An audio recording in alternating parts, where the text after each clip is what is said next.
اور اپنے نفس کو یہ بار بار یاد دلانا چاہیے کہ ہم اللہ کے حضور کھڑے ہیں، کس سے سرگوشی کر رہے ہیں. جیسے سورہ فاتحہ پڑھتے ہوئے اللہ تعالیٰ کے جواب میں ذہن میں رکھنا چاہیے، جیسے الحمدللہ رب العالمین جب انسان کہتا ہے تو اللہ تعالیٰ ساتوں آسمانوں کے اوپر فرماتا ہے میرے بندے نے میری حمد کی. لیکن اگر ہم تیزی سے جواب کا انتظار ہی نہیں کرتے تو بس پڑھے ہی چلے جاتے ہیں تو یہ خشوع کے خلاف ہے. انسان الرحمن الرحیم کہتا ہے تو اللہ تعالیٰ فرماتا ہے میرے بندے نے میری ثنا کی. جب تم کہتے ہو یا مالک یوم الدین تو اللہ تعالیٰ فرماتا ہے میرے بندے نے میری بزرگی بیان کی. کیا تم جانتے نہیں ہو کہ جب تم کہتے ہو ایاک نعبد و ایاک نستعین تو اللہ تعالیٰ فرماتا ہے یہ میرے اور میرے بندے کے درمیان آدھا آدھا ہے.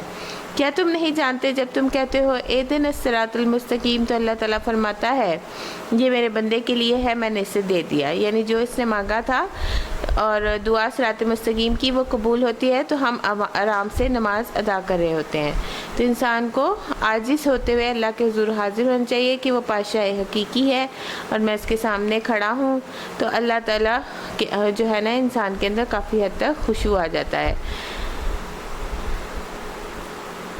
اور نماز میں خشوع جو ہے وہ کیوں آتا ہے؟ جب انسان بیہودہ باتوں سے بچتا ہے. اور مومنون کی خصوصیات بتائی جا رہی ہیں. والذین هم عن اللغو معرضون، جو لغویات سے منہ موڑتے ہیں. اور لغویات کیا ہوتی ہیں؟ یعنی نماز بیہودہ باتوں سے بچتا ہے، یعنی نماز سے پہلے کی جو کیفیت ہوتی ہے وہ نماز میں ریفلیکٹ کرتی ہے. اگر آپ نماز سے پہلے غصے کی حالت میں ہوں گے، کسی کی ڈانٹ ڈپٹ کر کے آئے ہوں گے تو کیا ہوگا؟ مارا ہوگا، جھوٹ بولا ہوگا، تو سوال ہی نہیں پیدا ہوتا کہ آپ کی نماز میں خشوع پیدا ہو. تو اس کے لیے ضروری ہے کہ آپ کو اللہ تعالیٰ کی طرف راغب ہونا چاہیے اور خصوصاً اپنے عمل سے لغو اور بیہودہ فضول چیزوں سے بچائے. لغو کیا ہے؟ جس چیز کا کوئی فائدہ نہیں. یعنی جو شخص لغو سے بچتا ہے وہ حرام سے بھی بچتا ہے، پھر بڑے گناہوں سے بھی بچتا ہے. نبی صلی اللہ علیہ وسلم نے فرمایا لا یعنی گفتگو، یعنی کہ وہ نہیں کرتے تھے، نماز لمبی پڑھتے تھے، خطبہ مختصر دیتے تھے. اسلام کا حسن یہ ہے کہ انسان بے فائدہ چیزوں کو چھوڑ دے. حدیث میں آتا ہے ایک نماز کے بعد دوسری نماز کے درمیان کوئی لغو نہ ہو، یہ علیین میں اندراج کا باعث ہے. اور علیین کیا ہوتا ہے؟ جہاں پہ عالی مقام لوگ صحابہ اجمعین رہوں گے. یعنی انسان کے نامہ اعمال میں علیین میں درج ہوگا اور وہ بلند درجے پہ لکھا جائے گا. پھر وہ کیا کرتے ہیں؟ والذین هم للزکاۃ فاعلون، وہ زکوٰۃ کے طریقے پہ عامل ہوتے ہیں. یعنی پوری تزکیہ نفس کرتے ہیں، تزکیہ مال کرتے ہیں. یہ نہیں کہ تھوڑی دی تھوڑی چھوڑ دی، جو پورا حکم ہے اس کو دینا، اپنا پورا حساب کتاب لگا کے اس کو ادا کرتے ہیں. والذین هم لفروجہم حافظون، وہ اپنی شرمگاہوں کی حفاظت کرتے ہیں. اور امانت اور عہد و پیمان کا ذکر بار بار قرآن شریف میں آتا ہے، جس میں آپ دیکھیں کہ سوائے اپنی بیویوں کے اور ان عورتوں کے جو ان کی ملک میں ہیں، ملک یمین میں ہو، کہ وہ ان پہ محفوظ نہ رکھنے والی، وہ قابل ملامت نہیں ہیں. اور البتہ جو کچھ اس کے علاوہ وہ چاہے تو وہ وہی زیادتی کرنے والے ہیں. یہ اس دور کی بات ہے کہ جب لونڈیاں جو ہوتی تھیں وہ ان کے تصرف میں ہوتی تھیں اور وہ حلال ہوتی تھیں. لیکن پھر بھی اب جو ہے وہ اللہ تعالیٰ نے غلامی کا ختم کر دیا ہے. تو اس وجہ سے اگر اس سے بھی زیادتی، اس سے بڑھیں گے، اس سے بھی زیادہ حد سے گزریں گے تو وہ زیادتی کرنے والے ہوں گے. یہ مومنون کی صفات بیان کی جا رہی ہیں. اپنی امانتوں کا اور عہد و پیمان کا پاس رکھتے ہیں. عہد و پیمان کیا ہوتے ہیں؟ کہ حد سے زیادہ امانت کا ذکر آیا ہے. امانت اور عہد ہر اس کام کا مجموعہ ہے جو انسان اپنے ذمہ لیتا ہے. یعنی کوئی بھی ڈیوٹی، کوئی بھی وعدہ، کوئی بھی بات جو ہم مان جاتے ہیں ہاں کہ میں نے یہ کرنا ہے، دین کا کوئی کام، دنیا کا کوئی کام، کمٹمنٹ جو ہوتی ہے وہ عہد ہی ہو جاتا ہے، چاہے آپ نے زبان سے کہا ہو چاہے لکھ کے کیا ہو. انسان تب اگر عہدوں کو پورا کرتا ہے پھر جنت میں جانے کا اہل ہوتا ہے، کیونکہ یہ ساری خوبیاں ان کی بتائی جا رہی ہیں جو جنت پہ جانے والے ہیں. پھر نمازوں کی حفاظت کرتے ہیں. والذین هم علی صلاتہم یحافظون، نمازوں کی حفاظت کیا ہے؟ کہ وقت پر ان کی شرائط کے ساتھ ادا کرتے ہیں. شروع میں بھی اور آخر میں بھی نماز کا ذکر ہے، تو نماز کے آغاز میں بھی خشوع کا ذکر ہے، اختتام میں بھی حفاظت کا ذکر ہے. یعنی عاجزی کے ساتھ نماز میں داخل ہوتے ہیں، ساری شرائط پوری کرتے ہیں، نماز ادا کر کے اس سے فارغ ہوتے ہیں. رسول اکرم صلی اللہ علیہ وسلم نے فرمایا 5 باتیں جو ان کو ایمان کے ساتھ بجا لایا جنت میں داخل ہوگا. جس نے 5 نمازوں کی ان کے وضو، رکوع، سجود اور رکعت کے ساتھ حفاظت کی، تو حفاظت میں یہ ساری چیزیں آتی ہیں۔ پھر رمضان، یہ نہیں کہ سجدہ کیا اور ٹکر مار دی، نہیں، پھر رمضان کے روزے رکھے، بیت اللہ کا حج کیا، زیادہ راہ کی طاقت اگر ہو تو خوش دلی کے ساتھ زکوٰۃ دی، تو ایسا شخص پھر جنت کا وارث ہے۔ یہ 5 چیزیں جس میں ہو، یہ جتنی بھی صفات ہیں واجبی صفات نہیں ہیں، یہ جنت الفردوس میں داخل ہونے کی صفات ہیں۔ یہ چوائس کی بات نہیں ہے، یہ آپشن نہیں ہے کہ آپ اپنا لیں، بلکہ یہ سارے فرائض کا درجہ ہے۔ اولئک هم الوارثون، یہی لوگ جو ہیں جو جنت کے وارث ہیں۔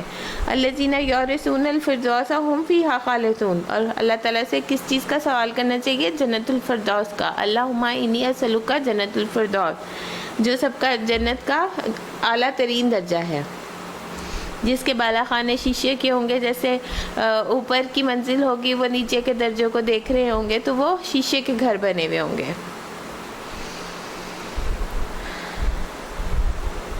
ہم نے انسان کو مٹی کے سط سے بنایا اور پھر اسے محفوظ جگہ ٹپکی ہوئی بوند میں تبدیل کیا، پھر اسے بوند کو لوتھڑے کی شکل تھی، پھر لوتھڑے کو بوٹی بنایا، پھر بوٹی کی ہڈیاں بنائیں، پھر ہڈیوں پہ گوشت چڑھایا۔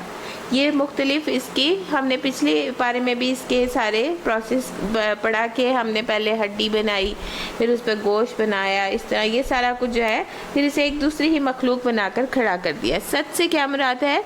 پوری زمین میں جو مٹی کا خلاصہ ہوتا ہے، اسے آدم علیہ السلام پیدا ہوئے تھے، جن کی اولاد میں پھر کالے، گورے اور ہر طرح کی نسل کے لوگ شامل تھے۔ اس سچ سے مراد اس کا خلاصہ ہے، یعنی آدم علیہ السلام کی تخلیق کے بعد انسان کی تخلیق کے یہ مراحل جن کا یہاں ذکر کیا گیا ہے، نطفہ، پھر علقہ، پھر مضغہ، پھر ہڈیاں، پھر ہڈیوں پر گوشت، یہ سب کچھ ماں کے پیٹ کے اندر اللہ کی قدرت کے ساتھ انجام دیتا ہے۔ بس بڑا ہی بابرکت ہے اللہ، احسن الخالقین، سب کاریگروں سے اچھا کاریگر۔ پھر اس کے بعد تم کو مرنا ضرور ہے، یعنی موت زندگی کا اختتام نہیں ہے، ابھی سفر جاری ہے، ابھی مرنے کے بعد پھر اٹھنا ہے، پھر قیامت کے روز تم دوبارہ اٹھائے جاؤ گے، اور تمہارے اوپر ہم نے 7 آسمان بنائے، اور تخلیق کے کام سے ہم کچھ نابلد نہ تھے، اور آسمان سے ہم نے ٹھیک حساب کے مطابق ایک خاص مقدار میں پانی اتارا اور اس کو زمین میں ہی ٹھہرا دیا، یعنی کہ اللہ کو جتنی مخلوق کی ضرورت تھی اللہ نے اتنا پانی اتارا اور پھر زمین میں ٹھہرا دیا، کا مطلب ہے کہ دریا بنا دیے، سمندر بنا دیے، زیادہ نہیں اتارا کہ ہر جگہ پانی پانی ہو جاتا، سیلاب آ جاتے تو آپ رہتے کہاں۔ ہم اسے جس طرح چاہے غائب کر سکتے ہیں، یعنی پانی بعض اوقات اتر جاتا ہے، آپ جتنا مرضی بور کروا لیں تو پانی آتا ہی نہیں ہے، یہ اللہ کی قدرت ہے کہ وہ آپ اس کو پا لیتے ہیں۔ پھر اس پانی کے ذریعے سے ہم نے تمہارے لیے کھجور اور انگور کے باغ پیدا کیے، تمہارے لیے ان باغوں میں بہت سے لذیذ پھل ہیں، یعنی پانی تو ایک سا ہے اور وہ سارے درختوں کو جاتا ہے، لیکن پھل جو ہیں ان کے ذائقے ڈیفرنٹ ہیں، اور ان سے تم روزی حاصل کرتے ہو، یعنی تم انہیں بیچتے ہو اور مال کماتے ہو۔ اور وہ درخت جو ہم نے پیدا کیا طور سینہ سے نکلتا ہے، تیل بھی ہے، لیے ہوئے اگتا ہے، اور کھانے والوں کے لیے سالن بھی ہے۔ زیتون کے پھل کا ذکر ہے کیونکہ اس کی گریوی سے لگا کے عرب لوگ جو ہیں وہ کھانا بھی کھاتے ہیں روٹی لگا کے۔ حقیقت یہ ہے کہ تمہارے مویشیوں کے لیے بھی ایک سبق ہے، ان کے پیٹوں میں جو کچھ ہے اس سے ایک چیز ہم تمہیں پلاتے ہیں، تمہارے لیے ان میں سے دوسرے فائدے بھی ہیں۔ کیا پلاتے ہیں؟ دودھ پلاتے ہیں، اور تمہارے لیے ان میں دوسرے فائدے بھی ہیں۔ کیا فائدے ہیں؟ یعنی ان کی کھالوں سے آپ جیکٹس بناتے ہیں اور لیدر کی گڈس بنتی ہیں، بیگز بنتے ہیں، ان کو تم کھاتے ہو اور ان پہ کشتیوں پر سوار ہوتے ہو۔ ہم نے نوح کو اس کی قوم کی طرف بھیجا، اس نے کہا اے میری قوم کے لوگوں، اللہ کی بندگی کرو، اس کے سوا تمہارے لیے اور کوئی معبود نہیں ہے، کیا تم ڈرتے نہیں ہو؟ اس کی قوم کے جن سرداروں نے ماننے سے انکار کیا وہ کہنے لگے یہ شخص تو کچھ بھی نہیں ہے مگر ایک بشر ہے تم جیسا۔ آپ صلی اللہ علیہ وسلم کو یہ بتا کے تسلی کرائی جا رہی ہے کہ اگر آپ کو یہ بشر کہہ رہے ہیں تو پچھلے انبیاء کو بھی انہوں نے بڑا ستایا۔ اس کی غرض یہ ہے کہ تم پہ برتری حاصل کرے، اللہ کو اگر بھیجنا ہوتا تو فرشتہ ہی بھیجتا، تو اگر زمین میں فرشتے پھر رہے ہوتے تو فرشتے ہی بھیجے جاتے۔ اور زیتون کا جو تیل ہوتا ہے وہ بڑا فائدہ مند ہوتا ہے اور کھانے والوں کو سالن کا کام بھی دیتا ہے۔ تو ہم نے کبھی اپنے باپ دادا کے وقتوں میں سنی نہیں کہ بشر رسول بن کے آئے، کچھ نہیں، بس اس آدمی کو ذرا جنون لاحق ہو گیا ہے، یعنی یہ دیوانہ وار باتیں کر رہا ہے، نعوذ باللہ۔ اور دیکھ لو شاید افاقہ ہو جائے کچھ مدت کے بعد۔ انہوں نے کہا پروردگار ان لوگوں نے جو میری تکذیب کی ہے اس پر تو میری نصرت فرما۔ یعنی انہوں نے 950 سال کے بعد یہ دعا کی تھی، تنگ پڑ گئے تھے۔ ہم نے اس پر وحی کی کہ ہماری نگرانی میں اور ہماری وحی کے مطابق کشتی تیار کر، اور جب ہمارا حکم آ جائے اور تنور ابل پڑے، یعنی ہر طرف سے پانی نکل آیا تھا، تو ہر قسم کے جانوروں میں سے ایک ایک جوڑا لے کر اس میں سوار ہو جا اور اپنے اہل عیال کو بھی ساتھ لے لے، سوائے ان کے جن کے خلاف پہلے سے فیصلہ ہو چکا، اور ظالموں کے بارے میں مجھ سے کچھ نہ کہنا۔ ظالم کون ہے؟ جنہوں نے شرک کیا، اس میں بیٹا بھی شامل تھا۔ اور پھر کیا ہوا؟ ظالموں کے معاملے میں مجھ سے کچھ نہ کہنا، یہ غرق ہی ہونے والے ہیں۔ اور پھر جب تو اپنے ساتھیوں کے ساتھ کشتی پر سوار ہو جائے تو کہہ شکر ہے اس خدا کا جس نے ہمیں ظالم قوم سے نجات دی۔ الحمدللہ الذی نجانا من القوم الظالمین۔ اور کیا دعا کی؟ وَقُلْ رَبِّ أَنزِلْنِی مُنزِلًا مُبَارَكًا وَأَنْتَ خَيْرُ الْمُنزِلِينَ۔ کہ اے پروردگار مجھ کو برکت والی جگہ پر اتار اور تو بہترین جگہ دینے والا ہے۔ اور آپ بھی جب کہیں نئی کسی جگہ پر جاتے ہیں سفر کے بعد تو یہ دعا پڑھنی بہت مستحب ہے۔ اس قصے میں بڑی نشانیاں ہیں اور آزمائش تو ہم کرتے ہی رہتے ہیں۔ یعنی انبیاء کی بھی آزمائش آئی کہ بیٹے نے جو تھا وہ اسلام قبول نہیں کیا۔ اس کے بعد ہم نے ایک دوسرے دور کی قوم اٹھائی، پھر خود انہی میں سے قوم کا ایک رسول بھیجا جس نے انہیں دعوت دی کہ اللہ کی بندگی کرو، تمہارے لیے اس کے سوا کوئی معبود نہیں ہے، کیا تم ڈرتے نہیں ہو؟ اس کی قوم کے جن سرداروں نے ماننے سے انکار کیا، اس کی آخرت کی پیشی کو جھٹلایا، جن کو ہم نے دنیا کی زندگی میں آسودہ کر رکھا تھا، یعنی دنیا میں تو بڑے مالدار تھے لیکن جب بات نہ مانتے ہیں تو اللہ تعالیٰ سب مال دھرا کا دھرا رہ جاتا ہے، عذاب آتا ہے جب۔ وہ کہنے لگے یہ شخص کچھ نہیں ہے مگر ایک بشر ہے تم جیسا، جیسے تم کھاتے پیتے ہو یہ وہی کھاتا ہے، اور اگر تم اپنے ہی جیسے ایک بشر کی اطاعت قبول کر لی تو تم گھاٹے میں رہو گے۔ اس قوم کا یہاں نام نہیں لیا گیا، لیکن اس کے بعد جو بھی قومیں آئیں گی ان کی طرف اشارہ ہے کہ شیطان نے انہیں بات سچا دی تھی کہ یہ تمہارے ہی جیسا انسان ہے، اس کی بات نہ مانو۔ حالانکہ زندگی میں ایسے بہت سے مقامات پر ہر چیز جو ہوتی ہے صرف اپنی مرضی نہیں ہوتی، تو آپ بیمار ہوتے ہیں تو ڈاکٹر کی بھی تو بات مانتے ہیں۔ اگر تم نے اس بشر کی اطاعت قبول کر لی تو تم گھاٹے میں رہو گے۔ یہ تمہیں اطلاع دیتا ہے کہ جب تم مر کے مٹی ہو جاؤ گے۔ دیکھیں آپ تمام انبیاء کی تعلیمات جو ہیں وہ یہی ہیں، ساروں نے ایک ہی بات کی ہے، اور ہڈیوں کا پنجر بن کے رہ جاؤ گے اس وقت تم قبروں سے نکالے جاؤ گے۔ بعید، بالکل بعید ہے، یعنی بڑی مشکل بات ہے، بہت دور کی بات لایا ہے یہ۔ وہ وعدہ جو تم سے کیا جا رہا ہے زندگی کچھ نہیں مگر بس یہی ہے دنیا کی زندگی، یہی ہم کو مرنا ہے، یہی جینا ہے۔ وہ یعنی کہ آخرت پہ، تقدیر پہ ایمان ہی نہیں تھا کہ ہم دوبارہ اٹھائے جائیں گے، اور یہ ایمان کا ہمارے حصہ ہے۔ ہم ہرگز اٹھائے جانے والے نہیں ہیں۔ یہ شخص خدا کے نام پہ محض جھوٹ گھڑ رہا ہے اور ہم کبھی اس کی ماننے والے نہیں۔ رسول نے کہا پروردگار ان لوگوں نے جو میری تکذیب کی ہے اس پر تو اب میری نصرت فرما۔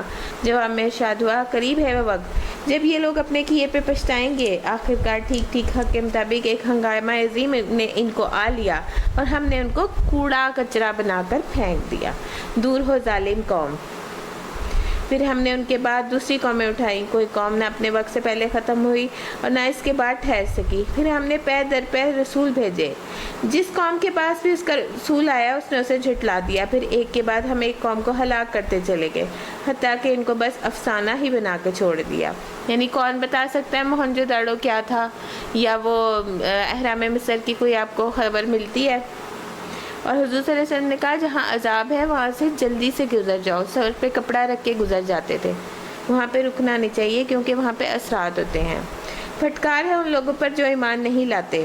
پھر ہم نے موسیٰ اور اس کے بھائی ہارون کو اپنی نشانیوں اور کھلی سند کے ساتھ فرعون اور اس کے ایان سلطنت کی طرف بھیجا، مگر انہوں نے کیا کیا؟ فاستکبروا وکانوا قوما عالین، انہوں نے تکبر کیا اور بڑی دوں کی لی۔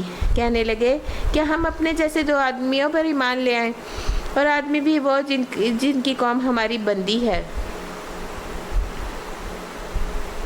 وہاں کھانے پینے کا ایشو تھا، یعنی ان سے کہا جا رہا تھا یہ تو کھاتا پیتا ہے، بشر ہے، اور یہاں کیا ہے غلامی کی بات آ گئی کہ ان کی قوم چونکہ ہماری غلام تھی اس لیے ہم ان کی بات نہیں مانیں گے۔ یہ بودھی دلیلیں ہیں کسی کی بات نہ سننے کے لیے ایسی دلیلیں، جب انسان اپنی خواہشات پر عمل کرنا چاہتا ہے تو حق کی بات کرنے کے بارے میں کوئی نہ کوئی ایسی ہی بات نکال لیتا ہے، کوئی ایسا پوائنٹ نکال لیتا ہے کہ اس کی بات کو رد کر دیا جائے۔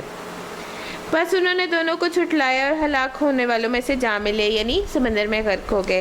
اور موسیٰ کو ہم نے کتاب عطا فرمائی تاکہ لوگ اس سے رہنمائی حاصل کریں، توریت۔ اور ابن مریم اور اس کی ماں کو ہم نے ایک نشان بنایا، یعنی کہ ایک نشانی کے طور پہ پیدا کیا، اور ان کو سطح مرتفع پہ رکھا، یعنی اونچے مقام پہ، جو اطمینان کی جگہ تھی اور چشمے اس میں جاری تھے۔ اے پیغمبر یا رسول کلوا من طیبات وعملوا صالحا انی بما تعملون عمیل، اے پیغمبر کھاؤ پاک چیزیں اور عمل صالح کرو۔ یعنی جب انسان پاک کھاتا ہے نا تو پھر اس کا عمل بھی نیک ہوتا ہے، اگر وہ حرام کھائے گا تو پھر اس کا عمل کیسے نیک ہوگا؟ کھانے پینے کا بہت زیادہ تعلق جو ہے وہ عمل کے ساتھ ہے۔ حضور صلی اللہ علیہ وسلم نے فرمایا کہ مومن جو ہے وہ 3 سانس میں کھاتا ہے، یعنی ایک سانس میں وہ کھانا کھاتا ہے، ایک سانس پانی کے لیے چھوڑ دیتا ہے، اور ایک جگہ جو ہوتی ہے وہ ہوا کے لیے چھوڑ دیتا ہے، یعنی وہ پیٹ بھر کے نہیں کھاتا۔ تو عرب کے لوگ جو تھے وہ بیمار بھی اس لیے کم ہوتے تھے کہ وہاں پہ لوگ جو طبیب آتے تھے یونان کے، وہ وہاں پہ کہتے تھے ہم کریں کیا، یہاں تو لوگ بیمار ہی نہیں ہوتے، کہتے تھے ہمارے نبی ہے ہمیں بتا گئے ہوئے طریقہ، تم جو کچھ بھی کرتے ہو اس کو میں خوب جانتا ہوں، تمہاری یہ امت ایک ہی امت ہے۔ تمام رسولوں کا ذکر کر کے اب تمام کو اجماعی طور پر مختصر کر کے خطاب کیا گیا۔ میں تمہارا رب ہوں، وَأَنَا رَبُّكُمْ فَاتَّقُونِي، پھر مجھ سے ہی ڈرو۔ مگر بعد میں لوگوں نے اپنے دین کو آپس میں ٹکڑے ٹکڑے کر لیا، یعنی ٹکڑے ٹکڑے کرنا کیا ہوتا ہے؟ کچھ حصہ لے لیا، کوئی حکم مان لیا، کوئی حکم چھوڑ دیا۔ ہم بھی ایسے کرتے ہیں، کوئی آسان حکم لے لیتے ہیں، مشکل حکم آتا ہے ہم چھوڑ دیتے ہیں کہ ہمارا معاشرہ ہمارا ساتھ نہیں دیتا، ہم اپنی جو ہے وہ اس کے ساتھ چلنا ہوتا ہے، برادری کے ساتھ۔ ہر گھروں کے پاس جو کچھ ہے اسی میں وہ مگن ہے، اچھا تو چھوڑو انہیں، ڈوبے رہے اپنی غفلت میں ایک وقت خاص تک۔ کیا یہ سمجھتے ہیں جو مال ہم نے انہیں دیا اس سے مدد کیے جا رہے ہیں تو گویا انہیں بھلائیاں دینے میں سرگرم ہیں؟ نہیں، اصل معاملے کا انہیں شعور ہی نہیں، بل لا یشعرون۔ ان الذین هم فی خشیۃ ربہم مشفقون، اور یہ لوگ جو ہیں بھلائیوں کی طرف دوڑنے والے ہیں، سبقت کرنے والے اور انہیں پا لینے والے۔ در حقیقت وہ لوگ ہیں جو اپنے رب کے خوف سے ڈرتے ہیں۔ والذین هم بآیات ربہم یؤمنون، وہ اپنے رب کی آیات پر ایمان لاتے ہیں، وہ اپنے رب کے ساتھ کسی کا شرک نہیں کرتے، اور جن کا حال یہ ہے کہ وہ جو کہہ دیتے ہیں، جو کچھ بھی دیتے ہیں ان کے دل میں اس خیال سے کانپتے رہتے ہیں کہ ہم نے اپنے رب کی طرف پلٹنا ہے۔ رسول اکرم صلی اللہ علیہ وسلم نے فرمایا اگر تم میں 4 خصائل پائے جاتے ہیں تو تم دنیا کے کسی فائدے سے محرومی کا افسوس نہیں ہونا چاہیے۔ امانت کی حفاظت، سچی بات، حسن فطرت اور رزق کی پاکیزگی، یعنی رزق پاک ہو تو تم فکر نہ کرو کہ بڑا مارکا ہے، بہت بڑی تم نے ایک چیز کر لی ہے، اب امتحان میں کامیاب ہو گئے۔ انسان کا جو بڑا حصہ ہوتا ہے وہ کھانے پہ خرچ ہوتا ہے، تو اس کا مطلب کیا ہے کہ کھانا جو ہوتا ہے وہ حلال اور طیب کھانا چاہیے۔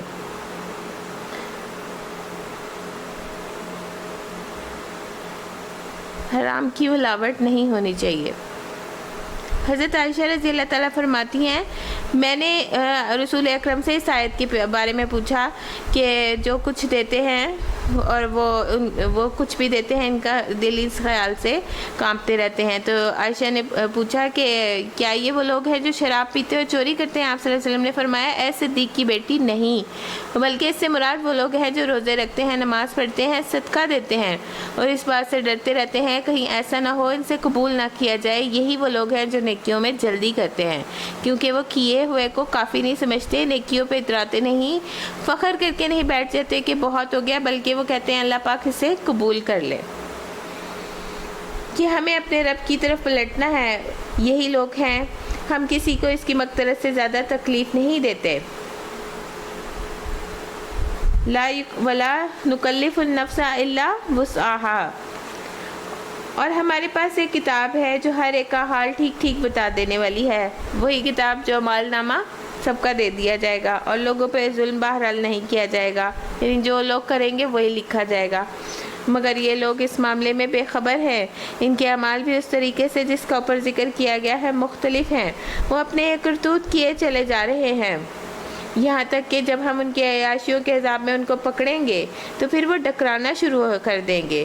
بس بند کرو اپنی فریاد و فغاں، ہماری طرف سے اب کوئی مدد نہیں تمہیں ملنی۔ یعنی اس وقت وہ کہیں گے کہ اللہ پاک معاف کر دے، اور وہ اتنے چیخیں گے کہ ان کی دہاڑ جو ہے وہ جہنم کی ایک دہاڑ ہوگی، ان کی ہوگی، تو انہیں اب کسی کوئی اور آواز سنائی نہ دے گی۔ اتنی واہیات، اللہ اکبر، آوازیں ہوں گی۔ میری آیات جب انہیں سنائی جاتی تھیں تو تم رسول کی آواز سنتے ہی الٹے پاؤں بھاگ نکلتے تھے اور اپنے گھمنڈ میں اس کو خاطر میں نہ لاتے تھے۔ اپنے چوپایوں کے اپنی مجلسوں میں، میٹنگ میں اس پہ باتیں چھاڑتے اور بکواس کرتے تھے، یعنی کہ اس کا آیات کا مذاق اڑانا۔ تو کیا ان لوگوں نے کبھی اس کلام پہ غور نہیں کیا، یا وہ کوئی ایسی بات لایا ہے جو کبھی ان کے پاس اسلاف میں نہ آئی تھی، یا یہ اپنے رسول سے کبھی واقف نہ تھے کہ انجانا آدمی ہونے کے باعث اس سے بدکتے ہیں؟ یہ اس بات کے قائل ہیں کہ وہ مجنون ہے؟ نہیں، بلکہ حق لایا ہے، یعنی قرآن، اور حق ہی ان کی اکثریت کو ناگوار ہے۔ حق کو اگر ان کی خواہشات کے پیچھے چلتا تو زمین اور آسمان اور اس کی ساری آبادی کا نظام درہم بھرم ہو جاتا۔ نہیں، بلکہ ہم ان کا اپنا ہی ذکر ان کے پاس لائے ہیں، اور وہ اپنے ہی ذکر سے منہ موڑ رہے ہیں۔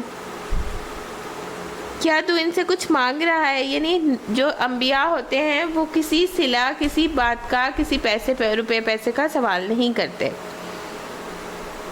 تیرے لیے تیرے رب کا دیا ہی بہتر ہے، اور وہ بہترین رزاق ہے۔ تو ان کو سیدھے راستے کی طرف بلا رہا ہے، مگر جو لوگ آخرت کو نہیں مانتے وہ راہ راستے ہٹ کر چلتے ہیں۔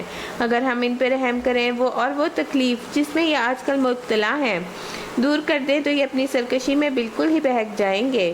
ان کا حال تو یہ ہے کہ ہم انہیں تکلیف میں مبتلا کرتے ہیں، پھر بھی یہ اپنے رب کے آگے نہ جھکے، نہ عاجزی اختیار کی۔ البتہ جب نوبت یہاں تک پہنچ جائے کہ ہم ان پر سخت عذاب کا دروازہ کھول دیں تو یک تم دیکھو گے اس حالت میں یہ ہر خیر سے مایوس ہیں۔ کافر جو ہوتا ہے وہ اللہ کی رحمت سے مایوس ہوتا ہے، اور مایوسی جو ہوتی ہے وہ کفر ہے، اور اللہ تعالیٰ نے تکلیف میں اس لیے مبتلا کرتا ہے آزمائش کے لیے کہ یہ جو ہے اللہ کے آگے جھکیں اور وہ سمجھ لیں کہ یہ اللہ کی پکڑ ہے۔ تو اللہ تو ہر وقت توبہ بندے کی قبول کرنے کے انتظار میں رہتا ہے۔ وہ اللہ ہی تو ہے جس نے تمہیں سننے اور دیکھنے کی قوتیں بخشیں اور سوچنے کو دل دیے، مگر تم لوگ کم ہی شکر گزار ہوتے ہو۔ قلیل ما تشکرون۔ وَهُوَ الَّذِي ذَرَاكُمْ فِي الْأَرْضِ وَإِلَيْهِ تُحْشَرُونَ۔ اور وہی ہے جس نے زمین میں تمہیں پھیلایا مطلب تمہاری برادری بنا دی، تمہیں اتنا یعنی کہ تم لوگ اتنے پھلے پھولے ہو، اور اسی طرف تم سمیٹے جاؤ گے، یعنی اس کی طرف ہی تم بھاگے جاؤ گے مرنے کے بعد۔ وہی زندگی بخشتا ہے، وہی موت دیتا ہے۔ هُوَ الَّذِي يُحْيِي وَيُمِيتُ وَلَهُ اخْتِلَافُ اللَّيْلِ وَالنَّهَارِ أَفَلَا تَعْقِلُونَ۔ وہی زندگی بخشتا ہے، وہی موت دیتا ہے، گردش و لیل و نہار اسی کے قبضہ قدرت میں ہے۔ کیا تمہاری بات یہ سمجھ میں نہیں آتی؟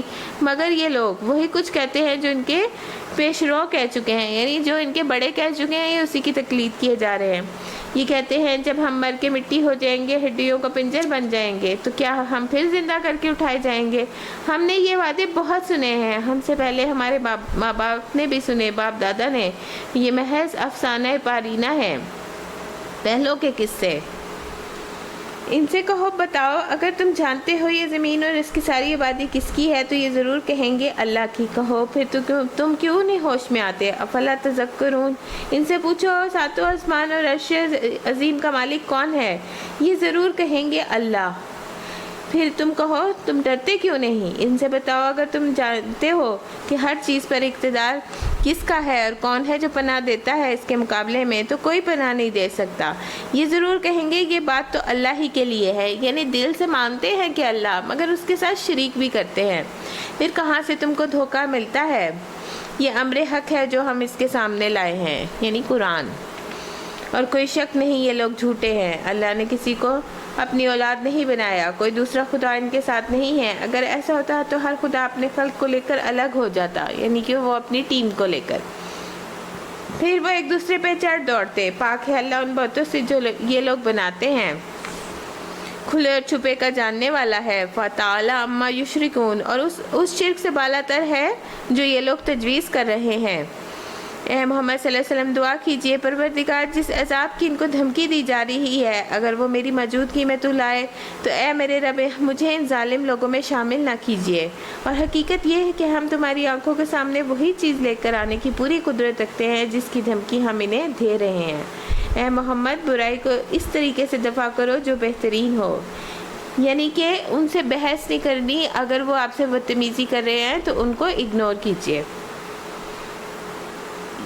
جو بہترین ہو۔ جو کچھ یہ باتیں آپ پر بناتے ہیں وہ ہمیں خوب معلوم ہے، اور کیا دعا کریے ربی اعوذ بکا من ہمازات الشیاطین و اعوذ بکا ربی ان یحضرون، کہ میں شیاطین کی اکساہٹوں سے تیری پناہ مانگتا ہوں، بلکہ اے رب میں تو اس سے بھی تیری پناہ مانگتا ہوں کہ وہ میرے پاس آئے۔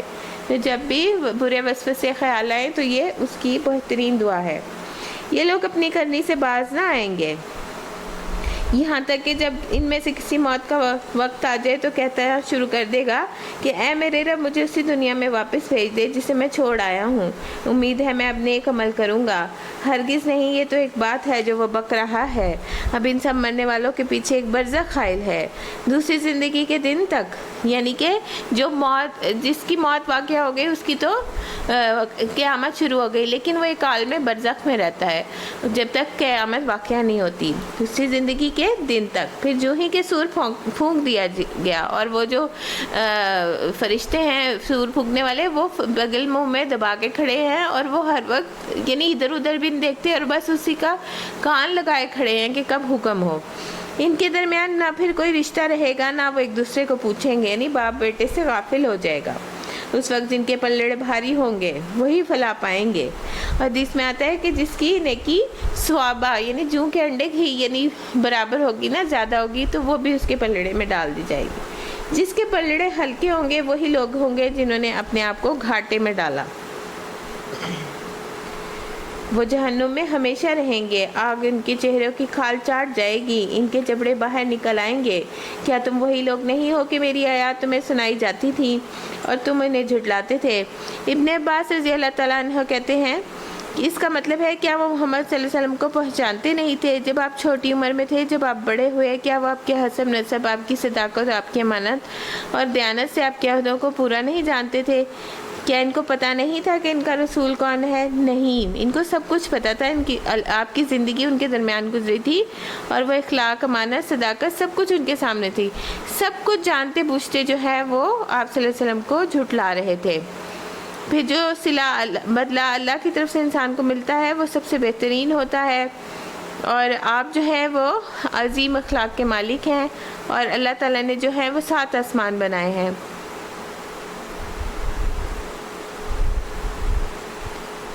یعنی کفار مکہ کے مسلسل انکار کی وجہ سے نبی صلی اللہ علیہ وسلم کو پریشانی لاحق ہو گئی تھی کہ ایسا نہ ہو کہ پچھلی قوموں پہ بھی عذاب آیا ہے تو اس قوم پہ بھی عذاب آ جائے۔ تو نبی صلی اللہ علیہ وسلم جو ہے دعا کر رہے ہیں کہ اللہ تعالیٰ کہ اگر آپ ان کے لیے عذاب کا فیصلہ کر لیا ہے تو مجھے اس میں شامل نہیں کیا کرے۔ اور نبی صلی اللہ علیہ وسلم کو کہا جا رہا ہے کہ اس میں ایک سبق ہے، اور ہمارے لیے بھی یہ دعا جو شیطان سے وسوسوں سے پلٹنے کی ہے۔ اور بہترین چیز کیا ہے کہ جب بھی وسوسے آئے تو تعوذ پڑھنا چاہیے شیطان کے حملوں سے بچنے کے لیے، کیونکہ ہم پچھلے پارے میں پڑھ چکے ہیں کہ شیطان اپنے پیدل پیادوں کے ساتھ، اپنی ٹیم کے ساتھ جو ہے وہ حملہ آور ہوتا ہے۔ وہ تمہیں وہاں سے دیکھتے ہیں جہاں سے تم انہیں نہیں دیکھتے۔ تو جب آدمی کو غصہ آ جائے، رسول اکرم صلی اللہ علیہ وسلم نے فرمایا جب آدمی کو غصہ آ جائے تو وہ کیا کہے؟ اعوذ باللہ، تو اس کا غصہ ٹھنڈا ہو جائے گا، اللہ کی پناہ لے۔ یعنی تعوذ جو ہے وہ بڑی اچھی چیز ہے۔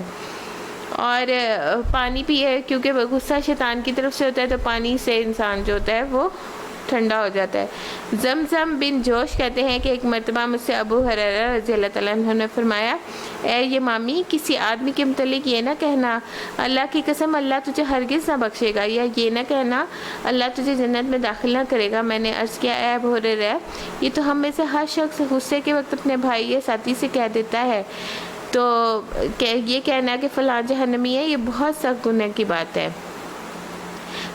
تو وہ کیا ہوا کہ اس شخص نے کہا ہم تو یہ کہتے رہتے ہیں جب غصہ آتا ہے ہم کہہ دیتے ہیں۔ انہوں نے فرمایا لیکن پھر یہ تم کبھی نہ کہنا، میں نے نبی صلی اللہ علیہ وسلم کو فرماتے ہوئے سنا کہ بنی اسرائیل میں 2 آدمی تھے، ان میں سے ایک بڑا عبادت گزار تھا، دوسرا اپنی ذات پر بڑی زیادتی کرتا تھا، یعنی گناہ گار تھا، لیکن دونوں ایک دوسرے کے دوست بنے ہوئے تھے۔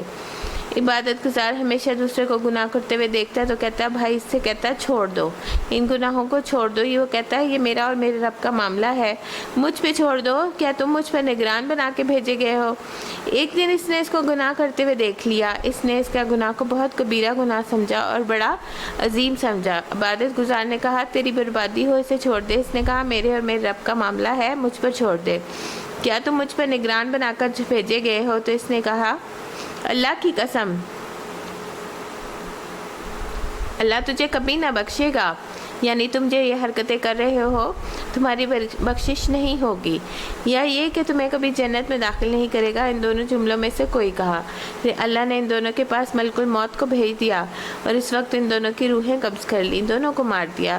یا دونوں رب کے سامنے حاضر ہوئے تو اللہ نے گناہگار سے فرمایا تم میرے رحم کرم کی وجہ سے جنت میں داخل ہو جاؤ. اور دوسرا جو بڑا نیک تھا اس کو فرمایا کیا تم میرے فیصلوں کا جانتا تھا، کیا جو میرے ہاتھ میں ہے اس کا تو منتظم تھا کہ اسے جہنم میں لے کے جائے گا. آپ صلی اللہ علیہ وسلم نے فرمایا ذات کی قسم جس کے ہاتھ میں ابو القاسم کی جان ہے، قسم کھا کر آپ نے یہ بات فرمائی. صرف ایک کلمہ ایسا منہ سے بولا، غصے کی حالت میں ایسی بات نکالی جس سے اس کی دنیا اور آخرت تباہ ہو گئی. تو غصے میں جو ہے وہ ایسی بات منہ سے نہیں نکالنی چاہیے. ایک اور حدیث میں ایسی بات آتی ہے کہ بندہ اچھا کام کرتا رہتا ہے اور منہ سے ایک ایسی بات نکالتا ہے کہ وہ اس کے سارے اعمال کو ضائع کر دیتی ہے.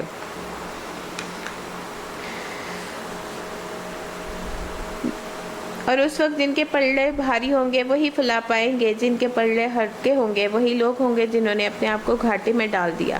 وہ جہنم میں ہمیشہ رہیں گے، آگ ان کے چہروں کو چاٹ جائے گی، ان کے جبڑے باہر نکل آئیں گے. استغفر اللہ. کیا تم وہی لوگ نہیں ہو جنہیں میری آیات سنائی جاتی تھی تو تم انہیں جھٹلاتے تھے؟ وہ کہیں گے اے ہمارے رب ہماری بدبختی ہم پہ چھا گئی، ہم واقعی گمراہ لوگ تھے، اے پروردگار اب ہمیں یہاں سے نکال دے. اس وقت وہ اعتراف کر لیں گے پھر ہم ایسا قصور کریں تو ظالم ہوں گے. اللہ تعالیٰ جواب دے گا دور ہو میرے سامنے سے، پڑے رہو اسی میں اور مجھ سے بات نہ کرو. تم وہی لوگ ہو میرے کچھ بندے جب کہتے تھے کہ اے ہمارے پروردگار ہمیں ایمان لائے، ہمیں معاف کر دیں، ہم پر رحم فرما. ربنا آمنا واغفر لنا وارحمنا وانت خیر الراحمین. تو کیا کہتے تھے تو سب رحیموں سے اچھا رحیم ہے، تو تم نے ان کا مذاق بنا لیا، یہاں تک کہ ان کی ضد نے تمہیں یہ بھی بھلا دیا کہ میں بھی کوئی ہوں، اور تم ان پہ ہنستے رہے. آج ان کا صبر کا میں نے یہ پھل دیا ہے کہ وہی کامیاب ہیں. پھر اللہ تعالیٰ ان سے پوچھے گا بتاؤ زمین میں تم کتنے سال رہے؟ وہ کہیں گے ایک دن یا دن کا کچھ حصہ، ہم وہاں ٹھہرے رہے. شمار کرنے والوں سے پوچھ لیجئے. ارشاد ہوگا تھوڑی ہی دیر ٹھہرے ہونا، کاش تو یہ تم نے اس وقت جانا ہوتا. کیا تم نے یہ سمجھ رکھا ہے کہ ہم تمہیں بہت ہی فضول پیدا کیا ہے اور تمہیں ہماری طرف پلٹنا نہیں ہے؟ بس بالا و برتر ہے اللہ پاشائے حقیقی، کوئی خدا اس کے سوا نہیں ہے. مالک عرش بزرگ، اور جو کوئی اللہ کے ساتھ کسی اور بزرگ کو پکارے گا، معبود کو پکارے گا جس کے لیے اس کے پاس کوئی دلیل نہیں، تو اس کا حساب اس کے رب کے پاس ہے، اور ایسے کافر کبھی فلاح نہیں پا سکتے. انہ لا یفلح الکافرون. اور آخر میں کون سی دعا ہے؟ قل رب اغفر وارحم وانت خیر الراحمین. اے محمد صلی اللہ علیہ وسلم کہہ دیجئے اے میرے رب مجھے درگزر فرما اور رحم کر، تو سب رحیموں سے اچھا رحیم ہے. سورۃ نور. رسول اکرم صلی اللہ علیہ وسلم نے فرمایا سور پھونکنے والے فرشتے کو جب یہ ذمہ داری دی گئی وہ تب سے تیار حالت میں اپنی آنکھیں عرش پہ لگائے کھڑا ہے، یعنی اس بات سے ڈرتے کہ کوئی حکم ملے اس سے پیشتر اس کی نگاہ ادھر ادھر ہو جائے تو وہ اپنی نگاہ بھی نہیں جھپکاتا، مسلسل عرش کی طرف دیکھ رہا ہے، گویا اس کی نگاہیں جو ہیں وہ دو روشن ستارے ہم مسلسل انتظار میں ہیں کہ کب حکم ہو اور وہ اپنا کام تمام کر دے. سورۃ نور. سورۃ نور جو ہے وہ 5ویں رکوع میں جو آیت ہے اللہ نور السماوات والارض سے ماخوذ ہے، اور یہ غزوہ بنی مصطلق کے بعد نازل ہوئی، اور واقعہ فقہ اس میں پیغام ہے. وہ ساری آیات جو 11ویں آیت سے شروع ہوتی ہیں. بسم اللہ الرحمن الرحیم. سورۃ انزلناہا وفرضناہا وانزلنا فیہا آیات بینات لعلکم تذکرون. یہ ایک صورت ہے جس کو ہم نے نازل کیا ہے، ہم نے فرض کیا ہے، اور اس میں ہم نے صاف صاف ہدایات نازل کی ہیں شاید کہ تم سبق لو. یعنی کہ اللہ پاک نے پورا قرآن نازل کیا ہے، لیکن خاص طور پہ یہاں سورت کے نزول کی اہمیت کی وجہ سے ذکر کیا ہے کہ فرد ناہا اس فرض کے درجے میں رکھا ہے، یعنی اس کے جو احکامات نازل ہوئے ہیں اس احکامات پہ عمل کرنا لازم ہے۔ اور وہ کیا احکامات ہیں؟ زانیہ عورت اور زانی مرد دونوں میں سے ہر ایک کو 100 کوڑے مارو۔ چونکہ ہمارا دین نسب کی حفاظت کرتا ہے تو حیا کا ہمیں حکم دیتا ہے، اس لیے زنا کو حرام قرار دیا، چونکہ انسانوں کے حسب نسب جو ہوتے ہیں وہ زنا سے غلط ملت ہو جاتے ہیں۔ نبی صلی اللہ علیہ وسلم نے فرمایا زانی جس وقت زنا کرتا ہے تو وہ مومن نہیں ہوتا، یہ ایسا کبیرہ گناہ ہے جس کی وجہ سے انسان کا ایمان رخصت ہو جاتا ہے، اور اگر اللہ نہ کرے اس حال میں کوئی مر جائے تو ایمان سے خالی ہی دنیا میں سے گیا۔ ابن عباس رضی اللہ تعالیٰ عنہ کہتے ہیں کہ زنا کرتے ہوئے زانی سے ایمان کا نور اٹھا لیا جاتا ہے، زنا کا انجام بھی بہت برا ہوتا ہے۔ رسول اکرم صلی اللہ علیہ وسلم نے فرمایا میرے پاس 2 آدمی آئے، انہوں نے میرا بازو پکڑا، مجھے ایک دشوار گزار پہاڑ کے پاس لے گئے، یعنی وہ فرشتے تھے۔ وہاں کچھ لوگ تھے جو بری طرح پھولے ہوئے تھے، ان سے بیت الخلاء کی طرح کی غلیظ بو آ رہی تھی، استغفر اللہ۔ میں نے پوچھا یہ کون لوگ ہیں؟ انہوں نے کہا یہ زانی مرد اور زانی عورتیں ہیں، یعنی جو زنا کرے گا اور توبہ کیے بغیر مر جائے گا اس کا پھر آخرت میں یہ انجام ہے۔ پھر یہاں فرمایا گیا جب تم ان کو سزا دو گے تو دین کے معاملے میں تمہارے اندر کوئی نرمی نہیں آنی چاہیے، یعنی بعض اوقات نرمی اور محبت سے انسان سمجھتا ہے کہ اس کو، لیکن بعض اوقات اس کو ڈسپلن کرنا پڑتا ہے۔ یہ بھی اللہ کی رحمت ہے کہ بری عادتیں جب تک اس وقت پر کوئی سزا نہ ہو تو اس وقت وہ جاتی نہیں ہے، تو ان کی حدود میں نرمی کی مذمت کی گئی ہے، ایک حد کو نافذ کرنے کی جو اہمیت ہے۔ رسول اکرم صلی اللہ علیہ وسلم نے فرمایا زمین پہ ایک حد جاری کرنا زمین والوں کے لیے 40 دنوں کی بارش سے بہتر ہے۔ اور جب یہ پتہ چل جائے گا نا کہ لڑکا یا لڑکی زنا کے کام میں ملوث ہے، عادت بد کا شکار ہے، تو وہ باز ہی نہیں آ رہی، تو پھر اپنے بچے کا رشتہ وہاں نہیں کرنا چاہیے۔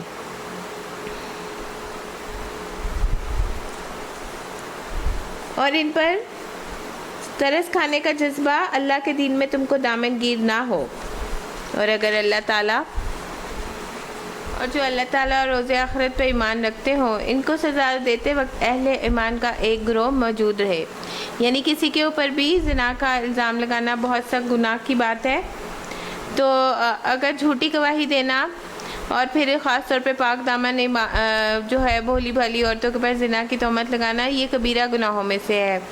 تو رسول اکرم صلی اللہ علیہ وسلم نے فرمایا جس شخص نے کسی مومن کے بارے میں ایسی بات کہی جو اس میں نہیں ہے، اس بات کو اس نے بدنام کیا تو اللہ تعالیٰ جہنمیوں کی پیپ میں ڈالے گا، استغفر اللہ، اور وہ اس بات کا مستحق ہے کہ یہاں تک کہ وہ اپنے بات سے باز نہ آ جائے۔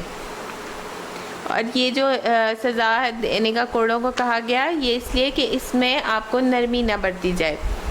اور زانی نہ نکاح کرے مگر زانیہ یا مشرکہ کے ساتھ، اور زانیہ کے ساتھ نکاح نہ کرے مگر زانی یا مشرک، یہ حرام کر دیا گیا ہے اہل ایمان پہ۔ یہ اس لیے کیا گیا ہے تاکہ نسب کی حفاظت ہو سکے۔ رسول اکرم صلی اللہ علیہ وسلم نے فرمایا بے شک سب سے بڑا سود یہ ہے کہ انسان ناحق کسی مسلمان کی عزت سے کھیلے، اور تہمت لگانے والوں کو قیامت کے دن بھی کوڑے پڑیں گے، یعنی اگر دنیا میں بچ گیا، توبہ نہیں کی، اپنی بات سے باز نہیں آیا تو یہ بدلہ وہاں مل کے رہے گا۔ جو لوگ پاک دامن عورتوں پہ تہمت لگائیں پھر 4 گواہ نہ لے کر آئیں، ان کو 80 کوڑے مارو اور ان کی شہادت کبھی قبول نہ کرو، اور وہ خود ہی فاسق ہیں سوائے ان لوگوں کے جو اس حرکت کے بعد تائب ہو جائیں، اصلاح کر لیں، اللہ ضرور ان کے گھر میں ان کے حق میں غفور الرحیم ہے۔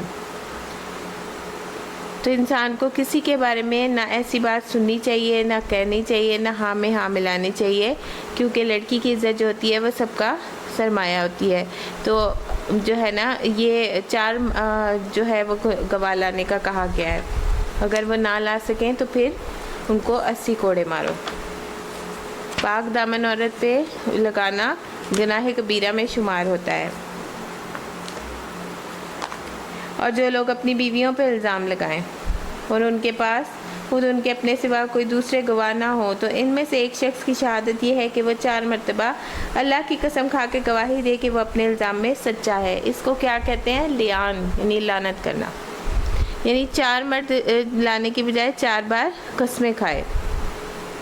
اور 5ویں بار کہے کہ اس پر اللہ کی لعنت ہو اگر وہ اپنے الزام میں جھوٹا ہو، اور عورت سے سزا اس طرح ٹل سکتی ہے کہ وہ 4 مرتبہ اللہ کی قسم کھا کے شہادت دے کہ یہ شخص اپنے الزام میں جھوٹا ہے۔ 5ویں مرتبہ کہے اس اللہ کی بندی پر غضب ٹوٹے کہ اپنے الزام میں جو سچا ہو۔ تم لوگوں پر اللہ کا فضل اور اس کا رحم نہ ہوتا تو یہ بات نہ ہوتی کہ اللہ بڑا التفات فرمانے والا اور حکیم ہے۔ وَلَوْلَا فَضْلُ اللَّهِ عَلَيْكُمْ وَرَحْمَتُهُ وَأَنَّ اللَّهَ تَوَّابٌ رَحِيمٌ حکیم۔ تو بیویوں پر الزام معاملے میں تمہارے لیے بڑی پیچیدگی ڈال دیتا۔ یہ لعان کا اس لیے حکم آیا، آپ دیکھیں کہ میاں اور بیوی کے درمیان وہ دونوں ہی ہوتے ہیں اکیلے، تو پھر وہ ایک دوسرے کی گواہی جو ہے وہ کسی کے سامنے کیا لائیں گے، تو اس وجہ سے وہ آپس میں اس طرح سے لعان کریں گے۔ جو لوگ یہ بہتان گھڑ کے لائے ہیں وہ تمہارے اندر کا ہی ٹولہ ہے۔ اب یہ واقعہ افق کی شروع ہو رہی ہیں آیات کہ نبی صلی اللہ علیہ وسلم ایک غزوے پہ تشریف لے کے گئے جس میں حضرت عائشہ جو تھیں وہ آپ کے ساتھ تھیں، اور عائشہ جو تھیں رضی اللہ تعالیٰ عنہ اپنی بہن سے مانگ کے ایک زیب و زینت کے لیے ہار لے گئی تھیں۔ تو اس سے پتہ چلتا ہے کہ خواتین اپنے ساتھ زیور بھی لے جا سکتی ہیں سفر میں۔ بہرحال جب وہ وہاں سے واپس آ رہے تھے تو ایک جگہ سارے لشکر نے پڑاؤ ڈالا۔ حضرت عائشہ جو تھیں وہ رفع حاجت کے لیے اپنے ہودج سے، یعنی کہ جو وہ کجاوا ہوتا ہے، اس سے باہر نکل گئیں، ذرا دور گئیں، تو واپسی پہ انہوں نے دیکھا کہ ان کا ہار نہیں ہے ان کے گلے میں، تو اس کو ڈھونڈتے ڈھونڈتے جب وہ واپس پہنچی تو اتنے میں لشکر جو تھا وہ کوچ کر چکا تھا، کیونکہ وہ اتنی لائٹ ویٹ تھیں تو ہودج اٹھانے والوں کو پتہ ہی نہیں چلا کہ وہ اندر ہیں کہ نہیں ہیں۔ تو اب وہ جس جگہ بیٹھی تھی وہیں بیٹھی رہی، تو حضرت صفوان بن معطل رضی اللہ تعالیٰ عنہ ان کی ڈیوٹی تھی کہ قافلے کے پیچھے جو چیزیں رہ جائیں اس کو وہ لیتے ہوئے آئے، مدینہ پہنچے۔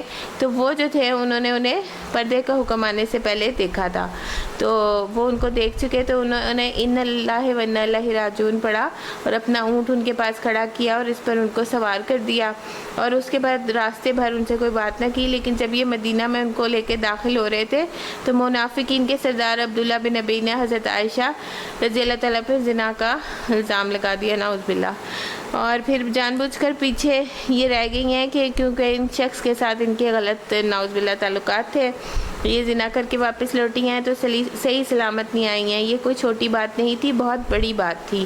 بہرحال اپنے سرکل میں وہ پھیلتی چلی گئی، ہر شخص پریشان تھا۔ 1 مہینے تھے پھر وہی بھی نہیں آئی، اور مدینے کی فضا تھی جو بڑی ٹینس ہو گئی۔ اس کے پاس اللہ تعالیٰ نے حضرت عائشہ رضی اللہ تعالیٰ عنہ کی صفائی میں یہ برات میں یہ آیات نازل کی تھیں، اور وہ ہوا یہ تھا کہ وہ واش روم حاجت کے لیے جانے کے لیے جب گئی تھیں تو وہاں پہ ان کی خادمہ نے انہیں یہ بتایا تھا کہ آپ کو پتہ ہے کہ کس طرح کی باتیں ہو رہی ہیں، تو انہیں پتہ ہی نہیں تھا۔ وہ 1 مہینے سے کچھ بیمار تھی، اپنے والد کے گھر تھیں، حضرت ابوبکر صدیق کے گھر، تو جب انہیں پتہ لگا تھا تو وہ سخت ناراض ہوئی تھیں کہ میرے ساتھ جو ہے وہ میں اس طرح کی تو ہوں نہیں، تو میرے پر حضور صلی اللہ علیہ وسلم بھی اتنے پریشان تھے کیونکہ 1 مہینے تک وہی نہیں آئی تھی۔ یہ جو بہتان گھڑ کے لائے ہیں یہ تمہارے اندر ہی کا ٹولہ ہے، اس واقعے کو اپنے حق میں شر نہ سمجھو بلکہ یہ تمہارے لیے خیر ہے۔ یعنی منافقین کا جو ٹولہ تھا جس کے پھیر میں چند مسلمان بھی آ گئے تھے مخلص، تو اتنی تکلیف کے بعد نبی صلی اللہ علیہ وسلم گزرے، حضرت عائشہ رضی اللہ تعالیٰ عنہ، ان کے والدین، مخلص مسلمان سارے کے سارے مدینہ والے، یعنی ایک انتہائی پریشانی کے عالم اور غم کے عالم سے گزر رہے تھے، اور کسی کے پاس کوئی جواب نہیں تھا۔ حضرت عائشہ رضی اللہ تعالیٰ پر ایک پہاڑ ٹوٹ پڑا تھا غم کا کہ اللہ سبحانہ تعالیٰ نے اتنے شدید غم اور اتنے تکلیف دہ واقعے وہ کہتے ہیں کہ اس میں بھی خیر ہے۔ تو اس سے پتہ چلتا ہے کہ چھوٹی چھوٹی تکلیفوں پر انسان کو اگر رویہ مثبت ہو تو اس سے فائدہ ہو جاتا ہے، گناہ جھڑ جاتے ہیں۔ تو یہ ہر چیز جس سے وہ انسان گزرتا ہے اس کے لیے کیا ہوتا ہے کہ وہ اس کا وقار بڑھ جاتا ہے۔ تو اس واقعے میں کہا گیا کہ اس میں حضرت عائشہ رضی اللہ تعالیٰ کے لیے بھی خیر ہے، اس میں برات ان کی نازل ہوئی، اور یہ جب آیات ہیں یہ باقاعدہ نازل ہوئی تھیں اور جو قیامت تک پڑھی جائیں گی۔ اللہ تعالیٰ نے ان کو عزت بخشی اور بہتان لگنے کی وجہ سے ان کا ثواب زیادہ ہو گیا۔ اس طرح عام مومنوں کے لیے بھی نصیحت ہے کہ ایسے واقعات میں کیا کرتے ہیں۔ اور پھر بہتان لگانے کے لیے حد بھی جاری ہوئی تو اسلام کا قانون بھی سامنے آ گیا۔ 1 دفعہ یہ ذکر کیا گیا، 2 دفعہ یا 10 دفعہ، جتنے دفعہ بھی کیا نا اس نے اتنا ہی گناہ کمایا۔ منافقین تو یہ آیات سن کر بھی پگھلتے نہیں تھے۔ اس کو اپنے حق میں شر نہ سمجھو بلکہ یہ تمہارے لیے خیر ہے۔ جس نے جتنا حصہ ڈالا اس نے اتنا ہی گناہ سمیٹا، یعنی جتنی گوسپ کرے گا، جتنی غیبت کرے گا، اس نے نبی کی بیوی کے بارے میں اس طرح کی بات کی، اس نے اتنا ہی گناہ سمیٹا۔ اور جس شخص نے اس کی ذمہ داری کا سب سے بڑا حصہ اپنے سر لیا، عبداللہ بن ابی نے، اس کے لیے تو عذاب عظیم ہے۔ جس وقت تم لوگوں نے اسے سنا، اسی وقت کیوں نہ مومن مردوں اور عورتوں نے کہا کہ آپ سے نیک گمان کیا، پھر کیوں نہ کہہ دیا یہ صریح بہتان ہے، یعنی کہ مومن مردوں اور عورتوں کو سنتے کے ساتھ ہی اس کے رد کر دینا چاہیے تھا۔ وہ لوگ اپنے الزامات کے ثبوت میں 4 گواہ کیوں نہ لائے جب حکم آ گیا تھا؟ اب کہ وہ گواہ نہیں لائے، اللہ کے نزدیک وہی جھوٹے ہیں۔ اگر تم لوگوں پر دنیا اور آخرت میں اللہ کا فضل و کرم نہ ہوتا تو جن باتوں میں تم پڑ گئے تھے ان کی پاداش میں بڑا عذاب تمہیں آ لیتا۔ ذرا غور تو کرو، اس وقت تم کیسی سخت غلطی کر رہے تھے جبکہ تمہاری ایک زبان سے دوسری زبان اس جھوٹ کو لیتی چلی جا رہی تھی، اور تم اپنے منہ سے وہ کچھ کہے جا رہے تھے جس کے متعلق تمہیں کوئی علم نہ تھا۔ تم اسے ایک معمولی بات سمجھ رہے تھے، حالانکہ یہ اللہ کے نزدیک بہت بڑی بات تھی۔ یہ کہ نبی کی بیوی پہ الزام لگا دینا، کیوں نہ اسے سنتے ہی تم نے کہہ دیا ہمیں ایسی بات زبان سے نکالنا زیب نہیں دیتا۔ سبحان اللہ، یہ تو ایک بہتان عظیم ہے، ھذا بہتان عظیم۔ اللہ تم کو نصیحت کرتا ہے کہ آئندہ کبھی ایسی حرکت نہ کرنا اگر تم مومن ہو۔ اللہ تمہیں صاف صاف ہدایات دیتا ہے کہ وہ علیم و حکیم ہے۔ جو لوگ چاہتے ہیں کہ ایمان لانے والوں کے گروہ میں فحش پھیلے، فحش کیا ہوتا ہے؟ بے حیائی کی باتیں، بہودہ گفتگو، یعنی کہ بے حیائی کرنے سے بھی منع کیا گیا اور فحش گفتگو کرنے سے بھی منع کیا گیا، خواہ کھلی ہو خواہ چھپی ہوئی ہو۔ وہ دنیا اور آخرت میں دردناک سزا کے مستحق ہے۔ اللہ جانتا ہے اور تم نہیں جانتے، واللہ یعلم وانتم لا تعلمون۔ اگر اللہ کا فضل و اس کا رحم کرم نہ ہوتا تو یہ بات نہ ہوتی۔ اللہ بڑا شفیق و رحیم ہے۔ تو یہ چیز جو تمہارے سامنے پھیلائی گئی تھی بدترین نتائج دکھا دیتی۔ اے لوگوں جو ایمان لائے ہو، شیطان کی نقش قدم پر مت چلو، اس کی جو بے پیروی کرے گا تو وہ اسے فحش اور بدی کا ہی حکم دے گا۔ اگر اللہ کا فضل و اس کا رحم کرم تم پہ نہ ہوتا تو تم میں سے کوئی شخص پاک نہیں ہو سکتا تھا۔ اللہ جسے چاہتا ہے پاک کر دیتا ہے، یعنی خود کو پاک نہیں سمجھنا چاہیے، اللہ جسے چاہتا ہے پاک کر دیتا ہے۔ اللہ سننے والا اور جاننے والا ہے۔ رسول اکرم صلی اللہ علیہ وسلم نے فرمایا، اللہ بے حیائی کو پسند نہیں کرتا، بے حیا اور بے حیائی کی تلاش میں رہنے والے سے بغض رکھتا ہے، اور قیامت تک اس وقت تک نہ ہوگی جب تک ہر طرف فحش اور بے تکلف فحش گوئی عام نہ ہو جائے۔ رسول اکرم صلی اللہ علیہ وسلم نے فرمایا، بے شک بے حیائی اور بے تکلف فحش گوئی سے اسلام کا کوئی تعلق نہیں، اور اسلام کے اعتبار سے لوگوں میں سب سے اچھا وہ ہے جس کا اخلاق سب سے عمدہ ہے، یعنی کہ زبان پہ بھی کنٹرول رکھنا چاہیے۔ تم میں سے جو لوگ صاحب فضل ہیں اور صاحب مقتدرت ہیں، یہ اب ابو بکر صدیق کے بارے میں آیات نازل ہو رہی ہیں، کیونکہ انہوں نے الزام لگانے والوں کے جو تھے ان کے صحابی تھے مصطح بن اثاثہ رضی اللہ تعالیٰ عنہ، جو حضرت ابو بکر صدیق کے قریبی رشتہ دار تھے۔ ان کے پاس آمدنی کا کوئی ذریعہ نہیں تھا، تو ابو بکر صدیق نے ان کا وظیفہ لگایا ہوا تھا، ان کی مدد کرتے تھے۔ جب آپ کو پتہ لگا کہ آپ کی بیٹی پر الزام لگانے میں انہوں نے حصہ لیا ہے تو انہوں نے قسم کھا لی کہ میں آئندہ ان کی مدد نہیں کروں گا، تو اللہ سبحانہ تعالیٰ نے فوراً یہ آیات نازل کی کہ یعنی کہ اللہ جو ہے کہہ رہا ہے کہ آپ نے ان کا وظیفہ بند نہیں کرنا۔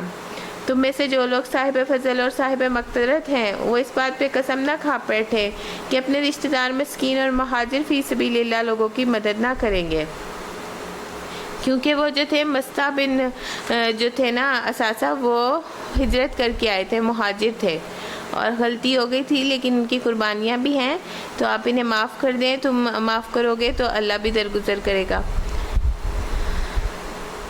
اپنے رشتہ دار مساکین اور مہاجر فی سبیل اللہ لوگوں کی مدد نہ کریں گے، انہیں معاف کر دینا چاہیے اور درگزر کرنا چاہیے۔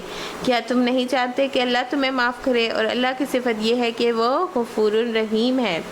جو لوگ پاک دامن بے خبر مومن عورتوں پہ تہمتیں لگاتے ہیں ان پہ دنیا اور آخرت میں لعنت کی گئی ہے اور ان کے لیے بڑا عذاب ہے۔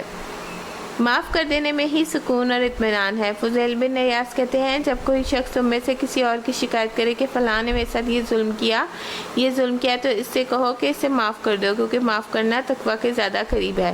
اگر وہ کہے میرا دل تو صاف نہیں ہوتا تو میں بدلہ لوں گا، جیسے اللہ نے مجھے حکم دیا تو تم صحیح طریقے سے بدلہ لے سکتے ہو تو لے لو، ورنہ معافی کے دروازے کی طرف پلٹو، کیونکہ وہ بہت وسعت والا ہے، اور جو معاف کر دے اور اصلاح کر دے تو اس کا اجر اللہ کے ذمہ ہے۔ معاف کرنے والا تو رات کو اپنے بستر پہ آرام سے سو جاتا ہے، اور بدلہ لینے والا جو ہوتا ہے وہ دن رات متفکر رہتا ہے، دن اور رات اس کا خون کھولتا رہتا ہے۔ حدیث میں آتا ہے نبی صلی اللہ علیہ وسلم نے فرمایا درگزر کیا کرو، اللہ تمہیں عزت بخشے گا۔ یعنی کتنی بڑی خوشخبری ہے کہ معاف کرنے سے عزت بھی ملے گی اور اجر بھی۔ نبی کریم صلی اللہ علیہ وسلم نے فرمایا جو بندہ کسی کے ظلم کو معاف کرے گا اللہ تعالیٰ قیامت کے دن اس کی عزت بڑھا دے گا۔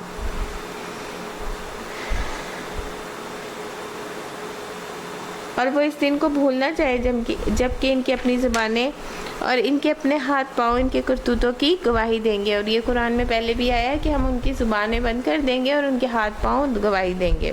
اس دن اللہ اور ان کی کھالیں باتیں کریں گی، کھالیں گواہی دیں گی، اور اس دن اللہ وہ بدلہ انہیں بھرپور دے گا جس کے وہ مستحق ہیں، یعنی انہوں نے پاک دامن عورتوں پر الزام لگایا، بہتان لگایا، اور انہیں معلوم ہو جائے گا کہ اللہ ہی حق ہے، سچ کو سچ کر دکھانے والا۔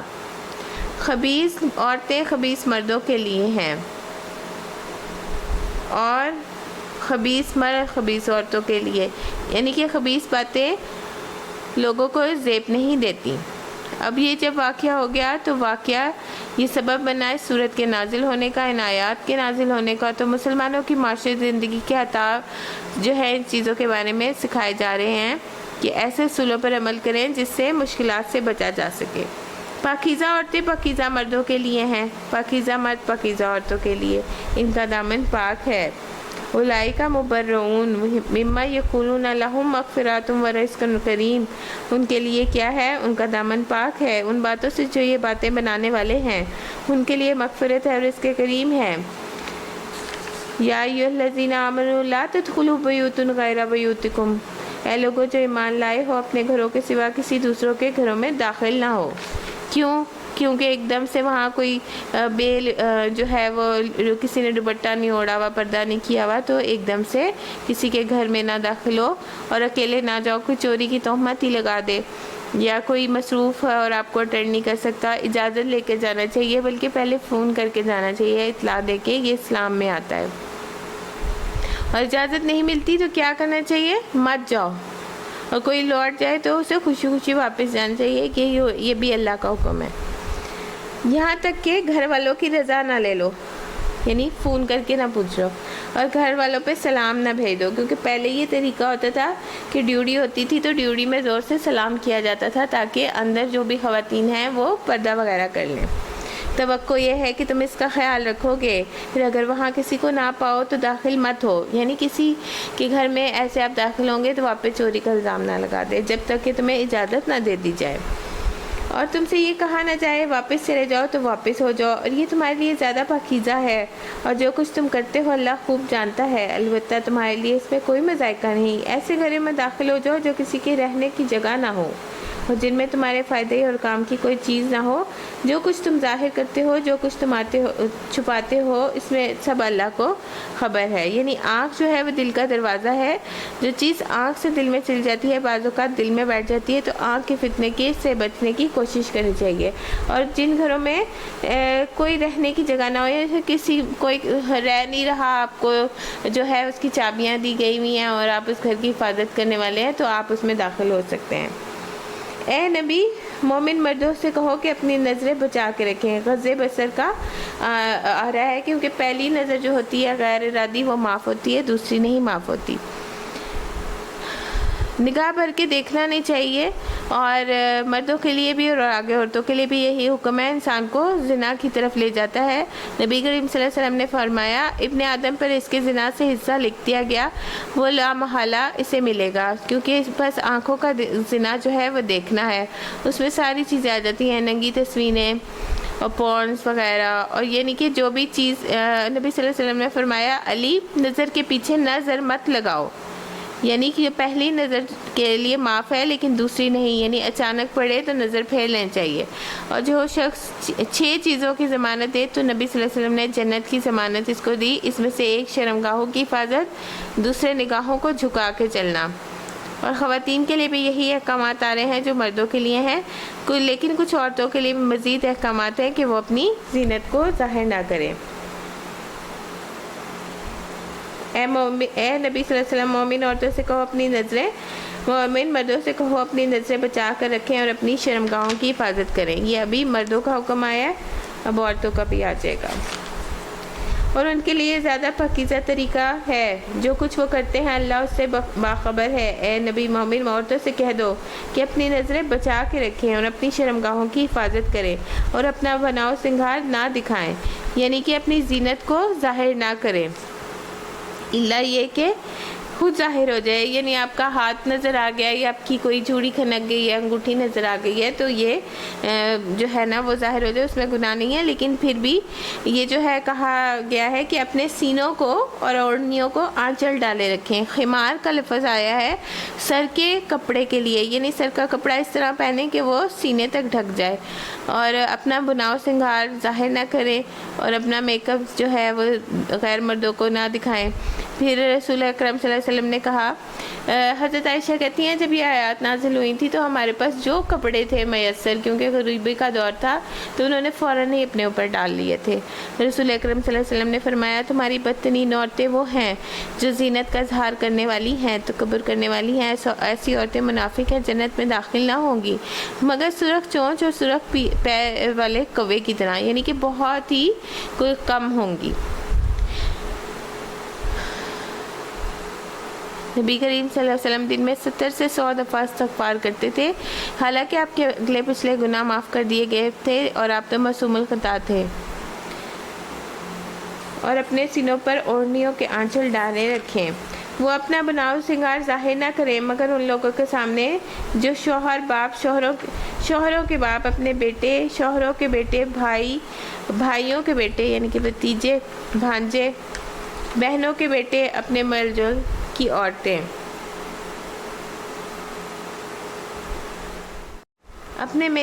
عورتیں، اپنے مملوک، وہ زیر دست جو کسی قسم کی غرض نہ رکھتے ہوں، یعنی کہ وہ پہلے کیا ہوتا تھا جو مخنث ہوتے تھے، جو ہجڑے تھے، وہ بھی حضرت عائشہ کے یا دوسری خواتین جو حضور کی بیویاں تھیں ادھر موجود ہوتے تھے خدمت کے لیے۔ پھر چونکہ وہ جب اگر انہوں نے باہر جا کے کوئی بات نکالی اور انہوں نے خوبصورتی بیان کی تو پھر ان کا آنا بھی منع ہو گیا تھا، اور جو کسی قسم کی غرض نہ رکھتے ہوں، اور وہ بچے جو عورتوں کی پوشیدہ باتوں سے ابھی واقف نہ ہوئے ہوں، وہ اپنے پاؤں زمین پہ مارتی ہوئی نہ چلا کریں، یعنی اس سے مراد یہ ہے کہ پازیب وغیرہ کی آواز جو ہے وہ جائے گی گھنگرو کی تو پھر وہ اس سے لوگ جو ہوں گے وہ متوجہ ہوں گے، جو زینت انہوں نے چھپا رکھی ہو اس کا علم لوگوں کو ہو جائے۔ اے مومنو، تم سب مل کر اللہ سے توبہ کرو، توقع ہے کہ تم فلاح پا جاؤ گے۔ اور یہ اس لیے کہا گیا کہ دیکھیں اتنا بڑا افق کا واقعہ ہوا تھا۔ افق کا مطلب کیا ہوتا ہے؟ جھوٹ۔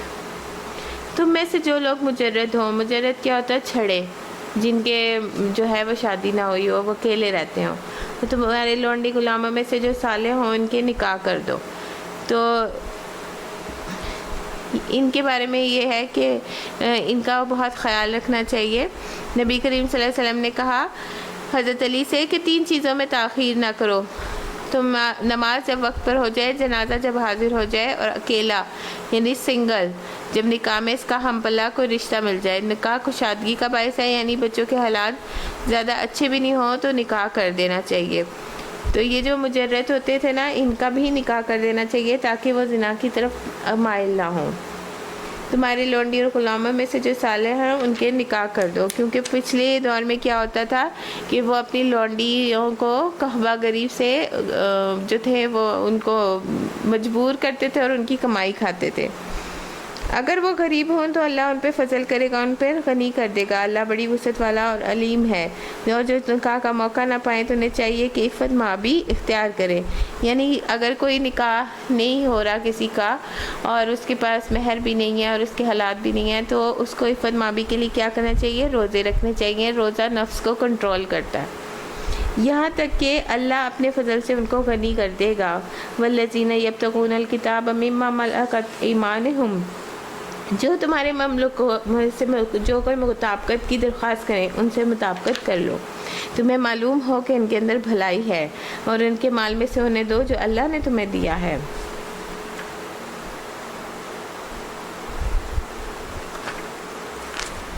اور اپنی لونڈی غلاموں کو دنیاوی فائدوں کے لیے قحب غری پہ مجبور نہ کرو جبکہ وہ خود پاک دامن رہنا چاہتی ہوں، تو جو کوئی انہیں مجبور کرے گا اس کے جبر کے بعد اللہ ان کے لیے غفور رحیم ہے، کیونکہ وہ اس پہ گناہ نہیں ہوگا، مالک پہ ہی ہوگا۔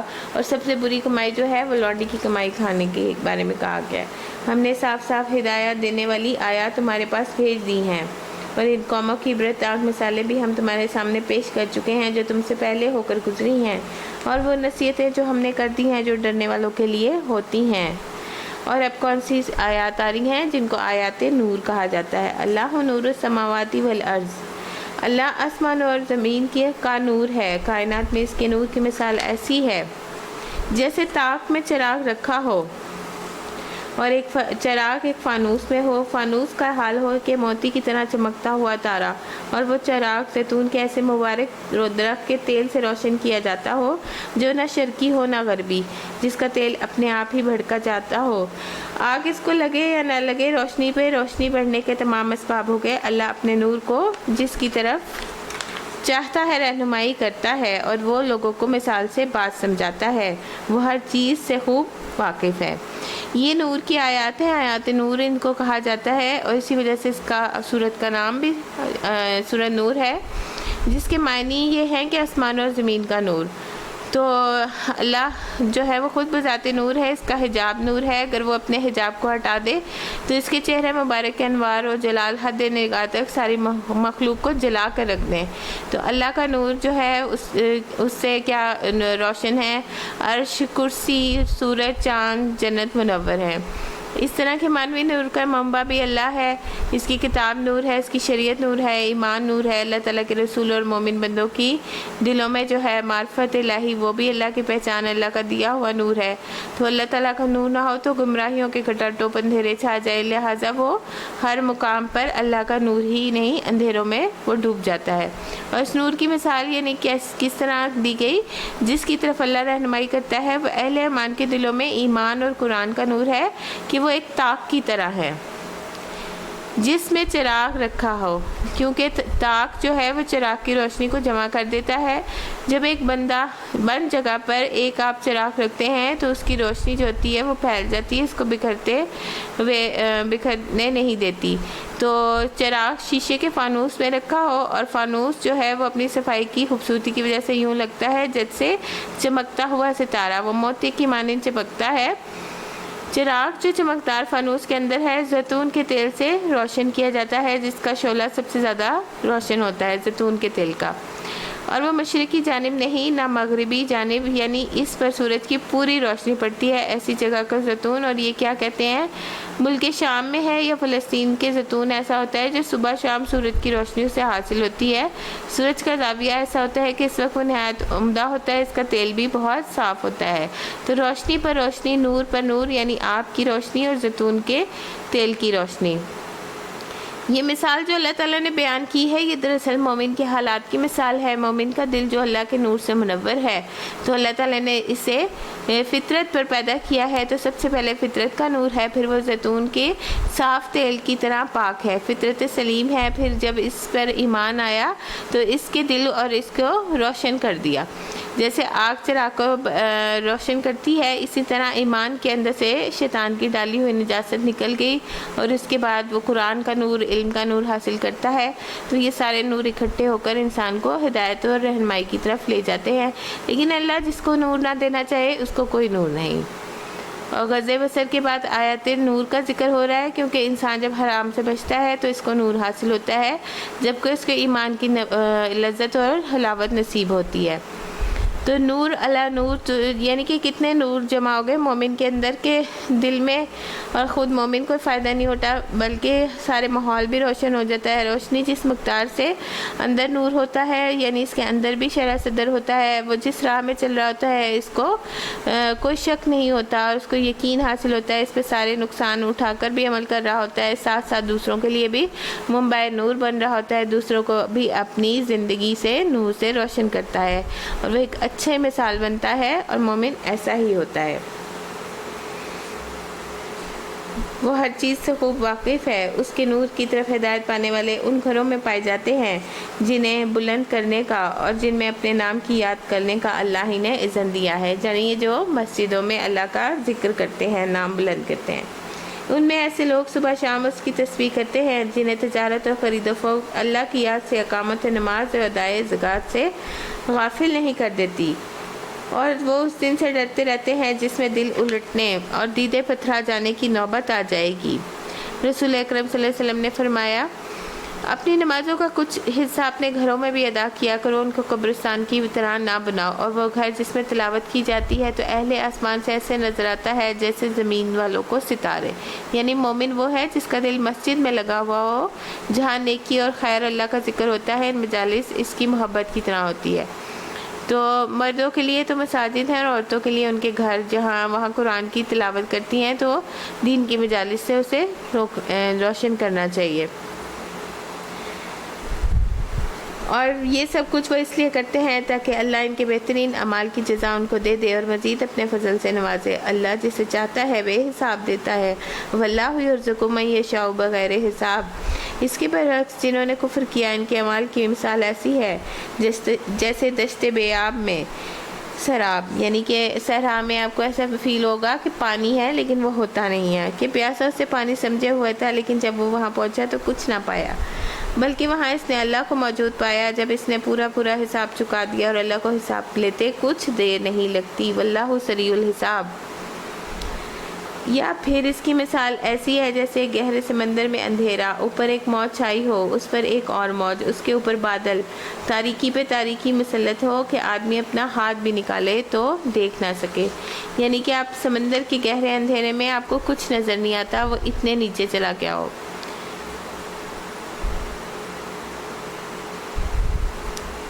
جسے اللہ نور نہ بخشے اس کے لیے پھر کوئی نور نہیں ہے، یعنی اللہ اگر توفیق نہ دے تو قرآن کیسے دل میں اترے گا؟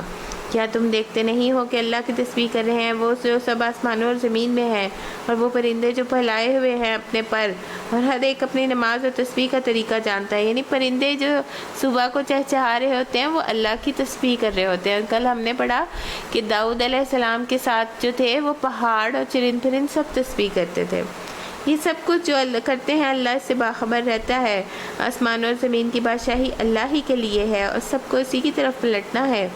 کیا تم دیکھتے نہیں اللہ بادلوں کو آہستہ آہستہ چلاتا ہے، حالانکہ وہ تو بڑے وزنی ہوتے ہیں، پھر اس کے ٹکڑوں کو باہم جوڑتا ہے، پھر اس سے سمیٹ کر ایک کثیف ابر بنا دیتا ہے، پھر تم دیکھتے ہو کہ اس خول میں سے بارش کے قطرے ٹپکتے چلے آتے ہیں، وہ آسمانوں سے ان پہاڑوں کی بدولت جو اس میں سے بلند ہیں اولے برساتا ہے، پھر جسے چاہتا ہے اس کا نقصان پہنچاتا ہے، یعنی فصلیں خراب بھی ہو جاتی ہیں، جسے چاہتا ہے ان سے بچا لیتا ہے، یعنی کہ جس کی فصل نہ خراب ہونی چاہیے تو اللہ کے دن سے جو مرضی ہو۔ اس کی بجلی کی چمک نگاہوں کو خیرہ کیے دیتی ہے، رات اور دن کا الٹ پھیر وہی کر رہا ہے۔ اس میں ایک سبق ہے آنکھوں والوں کے لیے، لِأُولِي الْأَبْصَارِ، یعنی کہ جو نظر رکھتا ہے اس کو غور بھی کرنا چاہیے۔ اللہ نے ہر جاندار کو ایک طرح کے پانی سے پیدا کیا، کوئی پیٹ کے بل چل رہا ہے تو کوئی 2 ٹانگوں پر، کوئی 4 ٹانگوں پر، اور جو کچھ وہ چاہتا ہے پیدا کر دیتا ہے، ہر چیز پر قادر ہے۔ یعنی بہت سے ایسے جاندار ہوتے ہیں جو پیٹ کے بل چلتے ہیں جیسے مگرمچھ وغیرہ، تو کوئی 4 ٹانگوں پر یعنی چوپائے، اور انسان 2 ٹانگوں پر۔ ہم نے صاف صاف حقیقت بتانے والی آیات نازل کر دی ہیں، آگے صراط مستقیم کی طرف اللہ جسے چاہتا ہے ہدایت دیتا ہے۔ واللہ یہدی من یشاء الی صراط مستقیم۔ اور یہ لوگ کہتے ہیں کہ ہم ایمان لائے اللہ اور اس کے رسول پر، ہم نے اطاعت قبول کر لی، مگر اس کے بعد ان میں سے ایک گروہ اطاعت سے منہ موڑ جاتا ہے۔ ایسے لوگ ہرگز مومن نہیں۔ جب ان کو بلایا جاتا ہے اللہ اور اس کے رسول کی طرف تاکہ رسول ان کے آپس کے مقدمے کا فیصلہ کرے تو ان میں سے ایک فریق کترا جاتا ہے، البتہ اگر حق ان کی موافقت میں ہو تو رسول کے پاس بڑے اطاعت کیش بن کر آتے ہیں، یعنی جب انہیں اپنی مرضی کا فیصلہ لینا ہوتا ہے تو رسول اللہ صلی اللہ علیہ وسلم کے پاس آ جاتے ہیں، اور جب انہیں نہیں لینا ہوتا تو کترا جاتے ہیں۔ کیا ان کے دلوں میں منافقت کا روک لگا ہوا ہے، یا یہ شک میں پڑے ہوئے ہیں، یا ان کو یہ خوف ہے اللہ اور اس کا رسول ان پہ ظلم کریں گے؟ اصل بات تو یہ ہے کہ ظالم تو یہ خود لوگ ہیں۔ ایمان لانے والوں کا یہ کام ہے کہ جب وہ اللہ اور اس کا رسول بلائے تو تاکہ رسول ان کے مقدمے کا فیصلہ کریں تو وہ کہیں ہم نے سنا اور ہم نے اطاعت کی، سمعنا و اطعنا واولئک ھم المفلحون۔ ایسے ہی لوگ فلاح پانے والے ہیں اور کامیاب وہی ہیں جو اللہ اور رسول کی فرما برداری کریں، اللہ سے ڈریں اور اس کی نافرمانی سے بچیں۔ اور یہاں پہ یخشا یعنی اللہ کی خشی اور تقوی کا بیان آ رہا ہے۔ یہ منافق اللہ کے نام سے کڑی کڑی قسمیں کھاتے ہیں۔ آپ حکم دے تو ہم گھروں سے نکل کھڑے ہوئے ہیں، لیکن یہ کیا ہے؟ ان سے کہو قسمیں نہ کھاؤ، تمہاری اطاعت کا حال معلوم ہے، تمہارے کرتوتوں کو اللہ بے خبر نہیں ہے۔ کہو اللہ کے مطیع بنو اور رسول اللہ صلی اللہ علیہ وسلم کی تابع فرمان بن کر رہو۔ یعنی منافق کہتے تھے ہم تو اللہ کی قسم آپ کے ساتھ ہی جہاد پہ جانے والے تھے، لیکن ہمیں یہ مسئلہ درپیش ہو گیا اور آپ جو تھے وہ نرمی اختیار کرتے تھے۔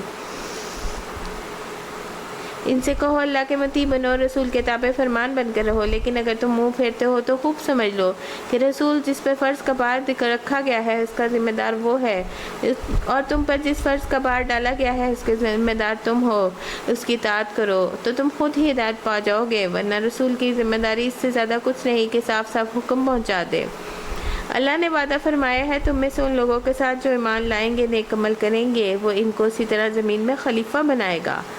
اور خلیفہ کیا ہوتا ہے؟ لفظی مطلب جانشین، یعنی کہ اگر وہ نیک عمل کریں گے تو ان لوگوں کے بعد وہ لوگ جانشین ہوں گے، جس طرح ہم پہلے گزرے ہوئے لوگوں کو بنا چکا ہے۔ ان کے لیے ان کے دین کو مضبوط بنیادوں پہ قائم کر دے گا جسے اللہ تعالیٰ نے اس کے حق میں پسند کیا، اور جو ان کی موجودہ حالت خوف کو امن سے بدل دے گا۔ بس وہ میری بندگی کریں، میرے ساتھ کسی کو شرک نہ کریں، اور جو اس کے بعد کفر کرے گا تو ایسے ہی لوگ فاسق ہیں۔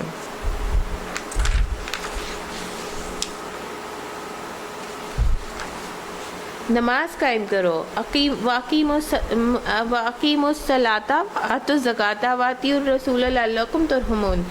نماز قائم کرو، زکوٰۃ دو، رسول کی اطاعت کرو، امید ہے کہ تم پر رحم کیا جائے۔ جو لوگ کفر کر رہے ہیں اس کے متعلق اس غلط فہمی میں نہ رہو کہ زمین میں اللہ کو عاجز کر دیں گے، ان کا ٹھکانہ دوزخ ہے۔ اے لوگوں جو ایمان لائے ہو، لازم ہے کہ تمہارے مملوک اور وہ تمہارے بچے جو ابھی عقل کی حدود کو نہیں پہنچے، مملوک کیا ہوتے ہیں؟ آپ کے غلام، 3 اوقات میں اجازت لے کر تمہارے پاس آیا کریں۔ اب ہمیں ڈسپلن سکھایا جا رہا ہے کہ رسول اکرم صلی اللہ علیہ وسلم جو تھے وہ دوپہر کو بھی لیٹ جاتے تھے تو باہر سے آوازیں لگاتے تھے، جو بدوی لوگ تھے، جو امی لوگ تھے، جو گاؤں کے دیہاتی تھے، کہ اے محمد ہمارا یہ مسئلہ حل کرو، تو اے رسول باہر آؤ۔ تو یہ بتایا جا رہا ہے کہ رسول کو بھی ریسٹ کی ضرورت ہوتی ہے، تو آپ کو مینرز سکھائے جا رہے ہیں۔ اے لوگوں جو ایمان لائے ہو، لازم ہے کہ تمہارے مملوک اور تمہارے وہ بچے جو ابھی عقل کی حد کو نہیں پہنچے ہیں 3 اوقات میں اجازت لے کے تمہارے پاس آیا کریں۔ صبح کی نماز سے پہلے، کیونکہ اس وقت بھی انسان ہو سکتا ہے شرٹ اتار کے لیٹے ہوئے ہوں، نبی صلی اللہ علیہ وسلم آرام کر رہے ہیں، اور دوپہر کو جبکہ تم اپنے کپڑے اتار کے رکھ دیتے ہو، گرمی بہت ہوتی تھی عرب میں، اور عشاء کی نماز کے بعد۔ یہ 3 وقت تمہارے لیے پردے کے وقت ہیں، اس کے بعد وہ بلا اجازت آئیں تو تم پر کوئی گناہ نہیں، نہ ان پر، تمہیں ایک دوسرے کے پاس بار بار آنا ہی ہوتا ہے، یعنی کوئی بات پوچھنے کے لیے، کوئی مسئلے کا حل پوچھنے کے لیے، کوئی تفسیر کے لیے۔ اس طرح اللہ تمہارے لیے اپنے ارشادات کی توضیح کرتا ہے۔ کذالک یبین اللہ لکم الآیات، اور وہ علیم بھی ہے اور حکیم بھی ہے۔ جب تمہارے بچے عقل کی حد کو پہنچ جائیں، یعنی کہ بلوغت کی عمر کو، تو انہیں چاہیے کہ اسی طرح اجازت لے کر آیا کریں، یعنی نوک کر کے کمرے میں داخل ہونا چاہیے۔ جس طرح ان کے بڑے اجازت لیتے رہے ہیں، اس طرح اللہ اپنی آیات کھول کھول کے بیان کرتا ہے، وہ علیم ہے اور حکیم ہے۔ کذالک یبین اللہ لکم آیاتہ واللہ علیم حکیم۔ اللہ پاک نے سورۃ نور میں اتنے مینرز، اتنے احکام سکھائے ہیں کہ ہمیں کسی قوم کی طرف دیکھنے کی ضرورت ہی نہیں ہوتی اگر ہم آپ قرآن کو کھول کے پڑھیں۔ اور جو عورتیں جوانی سے گزری بیٹھی ہوں، نکاح کی امیدوار نہ ہو، اگر وہ اپنی چادریں اتار کے رکھتے ہیں تو ان پر کوئی گناہ نہیں، بشرطے کہ زینت کی نمائش کرنے والی نہ ہو۔ لیکن اس میں وہ عورتیں نہیں آتی جو بہت فٹ ہوں اور وہ بے شک 60 سال کی بھی ہو گئی ہوں، لیکن وہ اتنی خوبصورت، اتنی فٹ ہوں تو وہ اپنی چادر نہیں اتاریں گی، بلکہ وہ ایسی بزرگ خواتین جو اگر مطلب بہت زیادہ بوڑھی ہو گئی ہیں اور وہ نکاح کی خواہش مند نہیں ہیں تو وہ، تاہم وہ بھی حیاداری ہی برتیں تو ان کے حق میں اچھا ہے، یعنی کہ اگر اوڑھی رہیں گی چادر تو اچھی بات ہے۔ اللہ سب کچھ سنتا اور جانتا ہے، اللہ یہ کہ وہ اپنا دوپٹہ، اپنی چادر اتنی بزرگ ہو گئی ہیں سنبھالنے والی نہ ہو تو پھر ان کو مستثنا ہے۔ کوئی حرج نہیں کہ اگر کوئی اندھا یا لنگڑا یا مریض کسی کے گھر سے کھا لے، اور نہ تمہارے اوپر اس میں کوئی مذائقہ ہے، نہ اپنے گھروں سے کھاؤ یا اپنے باپ دادا کے گھروں سے کھاؤ یا اپنی ماں کے، نانی کے گھروں سے، یہ سب پیار کے رشتے ہوتے ہیں۔ یہ بھائیوں کے گھروں سے یا اپنی بہنوں کے گھروں سے یا اپنے چچاؤں کے گھروں سے یا پھوپھیوں کے گھروں سے یا ماموں کے گھروں سے یا اپنی خالاؤں کے گھروں سے یا ان گھروں سے جن کی کنجیاں تمہارے سپرد کر دیے ہوں، یعنی کوئی آپ کے پاس آپ کی کیز رکھ کے چلا گیا ہے اور وہ خود جو ہے وہ آؤٹ آف کنٹری ہے تو آپ اس کے گھر کی حفاظت کرتے ہیں، یا اپنے دوستوں کے گھروں سے، کیونکہ دوست جو ہوتے ہیں وہ بعض رشتے دوست سگوں سے بھی بڑھ کے ہو جاتے ہیں۔ اس میں کوئی حرج نہیں ہے کہ تم لوگ مل کر کھاؤ یا الگ الگ، البتہ جب گھروں میں داخل ہوا کرو تو اپنے لوگوں کو سلام کیا کرو، یعنی دعائے خیر، اللہ کی طرف سے مقرر فرمائی ہوئی بڑی برکت اور پاکیزہ۔ اس طرح اللہ تمہارے سامنے کھول کھول کے آیات بیان کرتا ہے۔ کذالک یبین اللہ لکم الآیات لعلکم تعقلون، توقع یہ ہے کہ تم سوجھ بوجھ سے کام لوگے۔ مومن تو اصل میں وہ ہیں، انما المؤمنون الذین آمنوا باللہ ورسولہ، جو اللہ اور اس کے رسول کو دل سے مانے اور جب کسی اجتماعی کام کے موقع پر رسول کے ساتھ ہوں تو اس سے اجازت لیے بغیر نہ جائے، یعنی کوئی بھی کام جو کرنا ہے وہ رسول کے اذن کے بغیر نہیں کرنا ہے، اور رسول کی اطاعت کو اللہ کی اطاعت کا کیا کہا گیا ہے کہ اللہ تو اگر تم ان کی اطاعت نہیں کرو گے تو رسول کے ذمہ کیا ہے کہ وہ ان کا کام کیا ہے، پیغام پہنچا دینا۔ جو لوگ تم سے اجازت مانگتے ہیں وہی اللہ اور رسول کے مانگنے والے ہیں۔ جب وہ اپنے کسی کام کی اجازت آپ سے مانگے تو تم جسے چاہو اجازت دے دو یا کرو، اور ایسے لوگوں کے حق میں اللہ سے دعائے مغفرت کیا کرو، اللہ یقیناً غفور الرحیم ہے۔ مسلمانوں اپنے درمیان رسول کے بلانے کو آپس میں ایک دوسرے کا بلانا نہ سمجھو۔ اس سے کیا پتہ چلتا ہے کہ رسول اکرم صلی اللہ علیہ وسلم کا احترام لازم ہے کہ آپ انہیں عام دوستوں کا سا بلانا نہیں کریں گے ان کی مجلس میں۔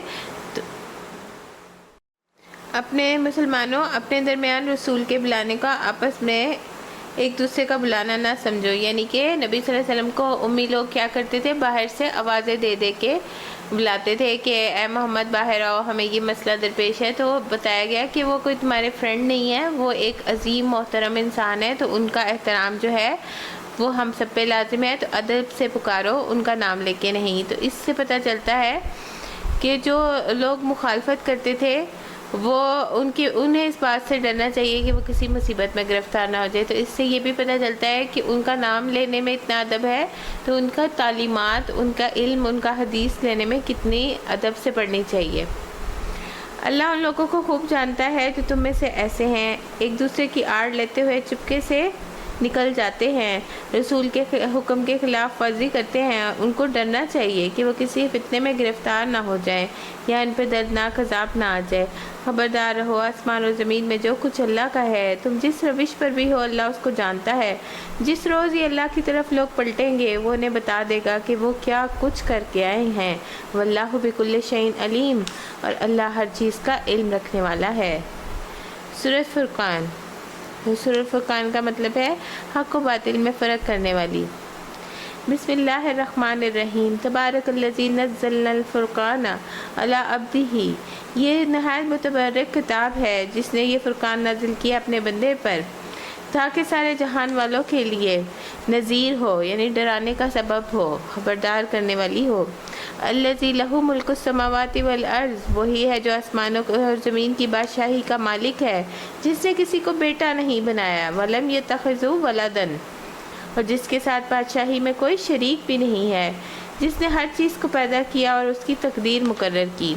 اور تقدیر کے بارے میں کیا کہا جاتا ہے؟ رسول اکرم صلی اللہ علیہ وسلم نے فرمایا، اللہ نے آسمان اور زمین کی تخلیق سے 50,000 پہلے مخلوقات کی تقدیریں لکھ دی اور یہ فرمایا اللہ کا عرش پانی پر ہے۔ نبی صلی اللہ علیہ وسلم نے فرمایا کہ اللہ تعالیٰ ہر بندے کی تخلیق میں 5 چیزیں لکھ چکا ہے، اس کی عمر، اس کا رزق، اس کا عمل، وہ شقی ہوگا یا سعید یعنی کہ نرم ہوگا یا برا، اور کوئی چیز تقدیر پر سبقت نہیں لے جا سکتی، نہ ہی اس میں اضافہ اور کمی ہو سکتا ہے۔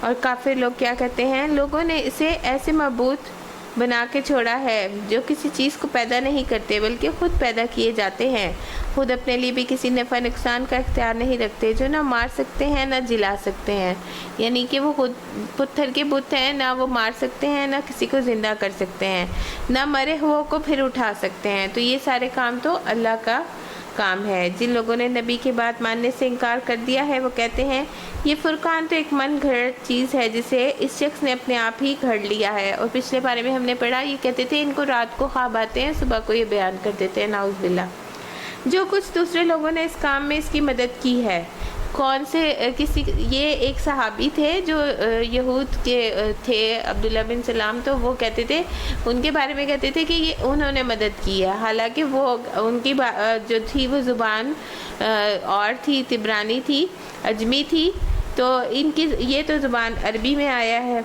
بڑا ظلم اور سخت جھوٹ ہے جس پر یہ لوگ اتر آئے ہیں۔ کہتے ہیں یہ پرانے لوگوں کی لکھی ہوئی چیزیں ہیں جسے یہ شخص نقل کراتا ہے۔ تو یہ کیا ساری باتیں کیوں سنائی جا رہی ہیں؟ آزمائش کے لیے، جو اسے صبح شام سنائی جاتی ہیں۔ اے محمد صلی اللہ علیہ وسلم ان سے کہیے، اسے نازل کیا ہے اس نے جو زمین اور آسمان کا بھید جانتا ہے۔ قل انزلناہ الذی یعلم السر فی السماوات والارض انہ کان غفورا رحیما۔ اور وہ کیا ہے؟ حقیقت یہ ہے کہ وہ بڑا غفور الرحیم ہے۔ کہتے ہیں یہ کیسا رسول ہے جو کھاتا ہے، پیتا ہے، بازاروں میں چلتا پھرتا ہے، کیوں نہ اس کے پاس کوئی فرشتہ بھیجا گیا جو اس کے ساتھ رہتا اور نہ ماننے والوں کو دھمکاتا، یعنی ساتھ میں ایک باڈی گارڈ ہوتا، یا اور کچھ نہیں تو اس کے لیے کوئی خزانہ ہی اتار دیا جاتا ہے، یا اس کے پاس کوئی باغ ہوتا جس سے یہ اطمینان کی روزی حاصل کرتا۔ اور ظالم کہتے ہیں تم لوگ ایک سحر زدہ آدمی کے پیچھے لگ گئے ہو۔ دیکھو یہ کیسی عجیب عجیب جوہتے پیش کر رہے ہیں، ایسے بہکے ہوئے ہیں کہ ان کے ٹھکانے کی کوئی بات نہیں سوچتی۔ بڑا بابرکت ہے وہ جو اگر چاہے تو ان کی تجویز کردہ چیزوں کو بھی زیادہ بڑھ چڑھ کر تم کو دے سکتا ہے، یعنی کہ اس سے زیادہ فرشتے اور مال اور دولت اور سب کچھ جو ہے نا وہ آپ کو مل سکتا ہے۔ ایک نہیں بہت سے باغ جس کے نیچے نہریں بہتی ہوں گی اور بڑے بڑے محل، یعنی جنت میں۔ اصل بات یہ ہے یہ لوگ اس گھڑی کو یعنی قیامت کی گھڑی کو جھٹلا چکے ہیں، اور جو اس گھڑی کو جھٹلائے گا اس کے لیے ہم نے بھڑکتی ہوئی آگ تیار کر رکھی ہے۔ اعتدنا لمن کذب بالساعۃ سعیرا۔ وہ جب دور سے ان کو دیکھے گی آگ، استغفر اللہ، تو یہ اس کے غضب اور جوش کی آوازیں سن لیں گے، یعنی جہنم جو ہے وہ غیظ سے بھڑک رہی ہے اور جل جل کے کالی ہو گئی ہے۔ جب یہ دست و پا بستہ اس میں سے ایک تنگ جگہ ٹھوسے جائیں گے تو اپنی موت کو پکارنے لگیں، استغفر اللہ۔ اور موت کا منظر اتنا برا ہوگا کہ جہنم جو ہے وہ کہے گی کہ اللہ پاک اور ہے، جب کافر جائیں گے پھر وہ کہے گی اور ہے، اور جب سارے اس میں چلے جائیں گے تو اللہ پاک سے وہ سوال کرتی رہے گی نا، تو اللہ پاک اس پر اپنا پاؤں رکھ دیں گے، پھر وہ خاموش ہو جائے گی۔ اس وقت ان میں سے کہا جائے گا آج ایک موت نہیں بہت سی موتوں کو پکارو، استغفر اللہ۔ ان سے پوچھو یہ انجام اچھا ہے یا وہ ابدی جنت جس کا وعدہ خدا طرز پرہیزگاروں سے کیا گیا ہے، جو ان کے عمل کی جزا اور ان کے سفر کی آخری منزل ہوگی، جس میں سے ان کی ہر خواہش پوری ہوگی، جس میں وہ ہمیشہ ہمیشہ رہیں گے، جس کا عطا کرنا تمہارے رب کے ذمے ایک واجب الادا وعدہ ہے۔ اور وہی دن ہوگا جب کہ تمہارے رب ان لوگوں کو بھی گھیر لائے گا اور ان کے ان معبودوں کو بھی بلا لے گا جنہیں یہ آج اللہ کو چھوڑ کر پوج رہے ہیں، پھر وہ ان سے پوچھے گا کیا میرے بعد تم نے میرے بندوں کو گمراہ کیا یا یہ خود ہی راہ راست سے بھٹک گئے؟ وہ عرض کریں گے پاک ہے آپ کی ذات، ہماری تو یہ مجال نہیں تھی کہ آپ کے سوا کسی کو اپنا مولا بنائیں گے نہیں۔ انبیاء تو کہیں گے کہ ہم تو نہیں بھٹکیں گے، اور ایک آیت میں آتا ہے کہ حضرت عیسیٰ بھی یہی کہیں گے کہ پروردگار جب تک میں اس میں موجود تھا تو میں نے تو ان سے نہیں کہا تھا شرک کرو، میرے بعد انہوں نے یہ اس طرح کا کام کیا ہے، مگر آپ نے ان کو اور ان کے باپ دادا کو خوب سامان زندگی عطا کیا، حتیٰ کہ یہ سب بھول گئے اور شامت زدہ ہو کر رہے۔ یوں جھٹلا دیں گے وہ تمہارے معبود تمہاری ان باتوں کو جو کچھ یہ آج تم کہہ رہے ہو، پھر نہ تم اپنی شامت کو ٹال سکو گے نہ کہیں سے مدد پا سکو گے، اور جو بھی تم میں سے ظلم کرے گا اس کو ہم سخت عذاب کا مزہ چکھائیں گے۔ اے محمد صلی اللہ علیہ وسلم، تم سے پہلے جو رسول ہم نے بھیجے وہ سب بھی کھانا کھاتے تھے اور بازاروں میں چلنے پھرنے والے لوگ تھے۔ دراصل ہم نے تم لوگوں کو ایک دوسرے کے لیے آزمائش کا ذریعہ بنایا ہے، کیا تم صبر کرتے ہو؟ تمہارا رب سب کچھ دیکھنے والا ہے۔ وَكَانَ رَبُّكَ بَصِيرًا۔ سبحانك اللهم وبحمدك نشهد ان لا اله الا انت نستغفرك ونتوب اليك۔ سبحانك رب العزة عما يصفون وسلام على المرسلين والحمد لله رب العالمين۔ ربنا تقبل منا انك انت السميع العليم وتب علينا انك انت التواب الرحيم، وصلى الله تعالى على خير خلقه برحمتك يا ارحم الراحمين۔ الہی آمین۔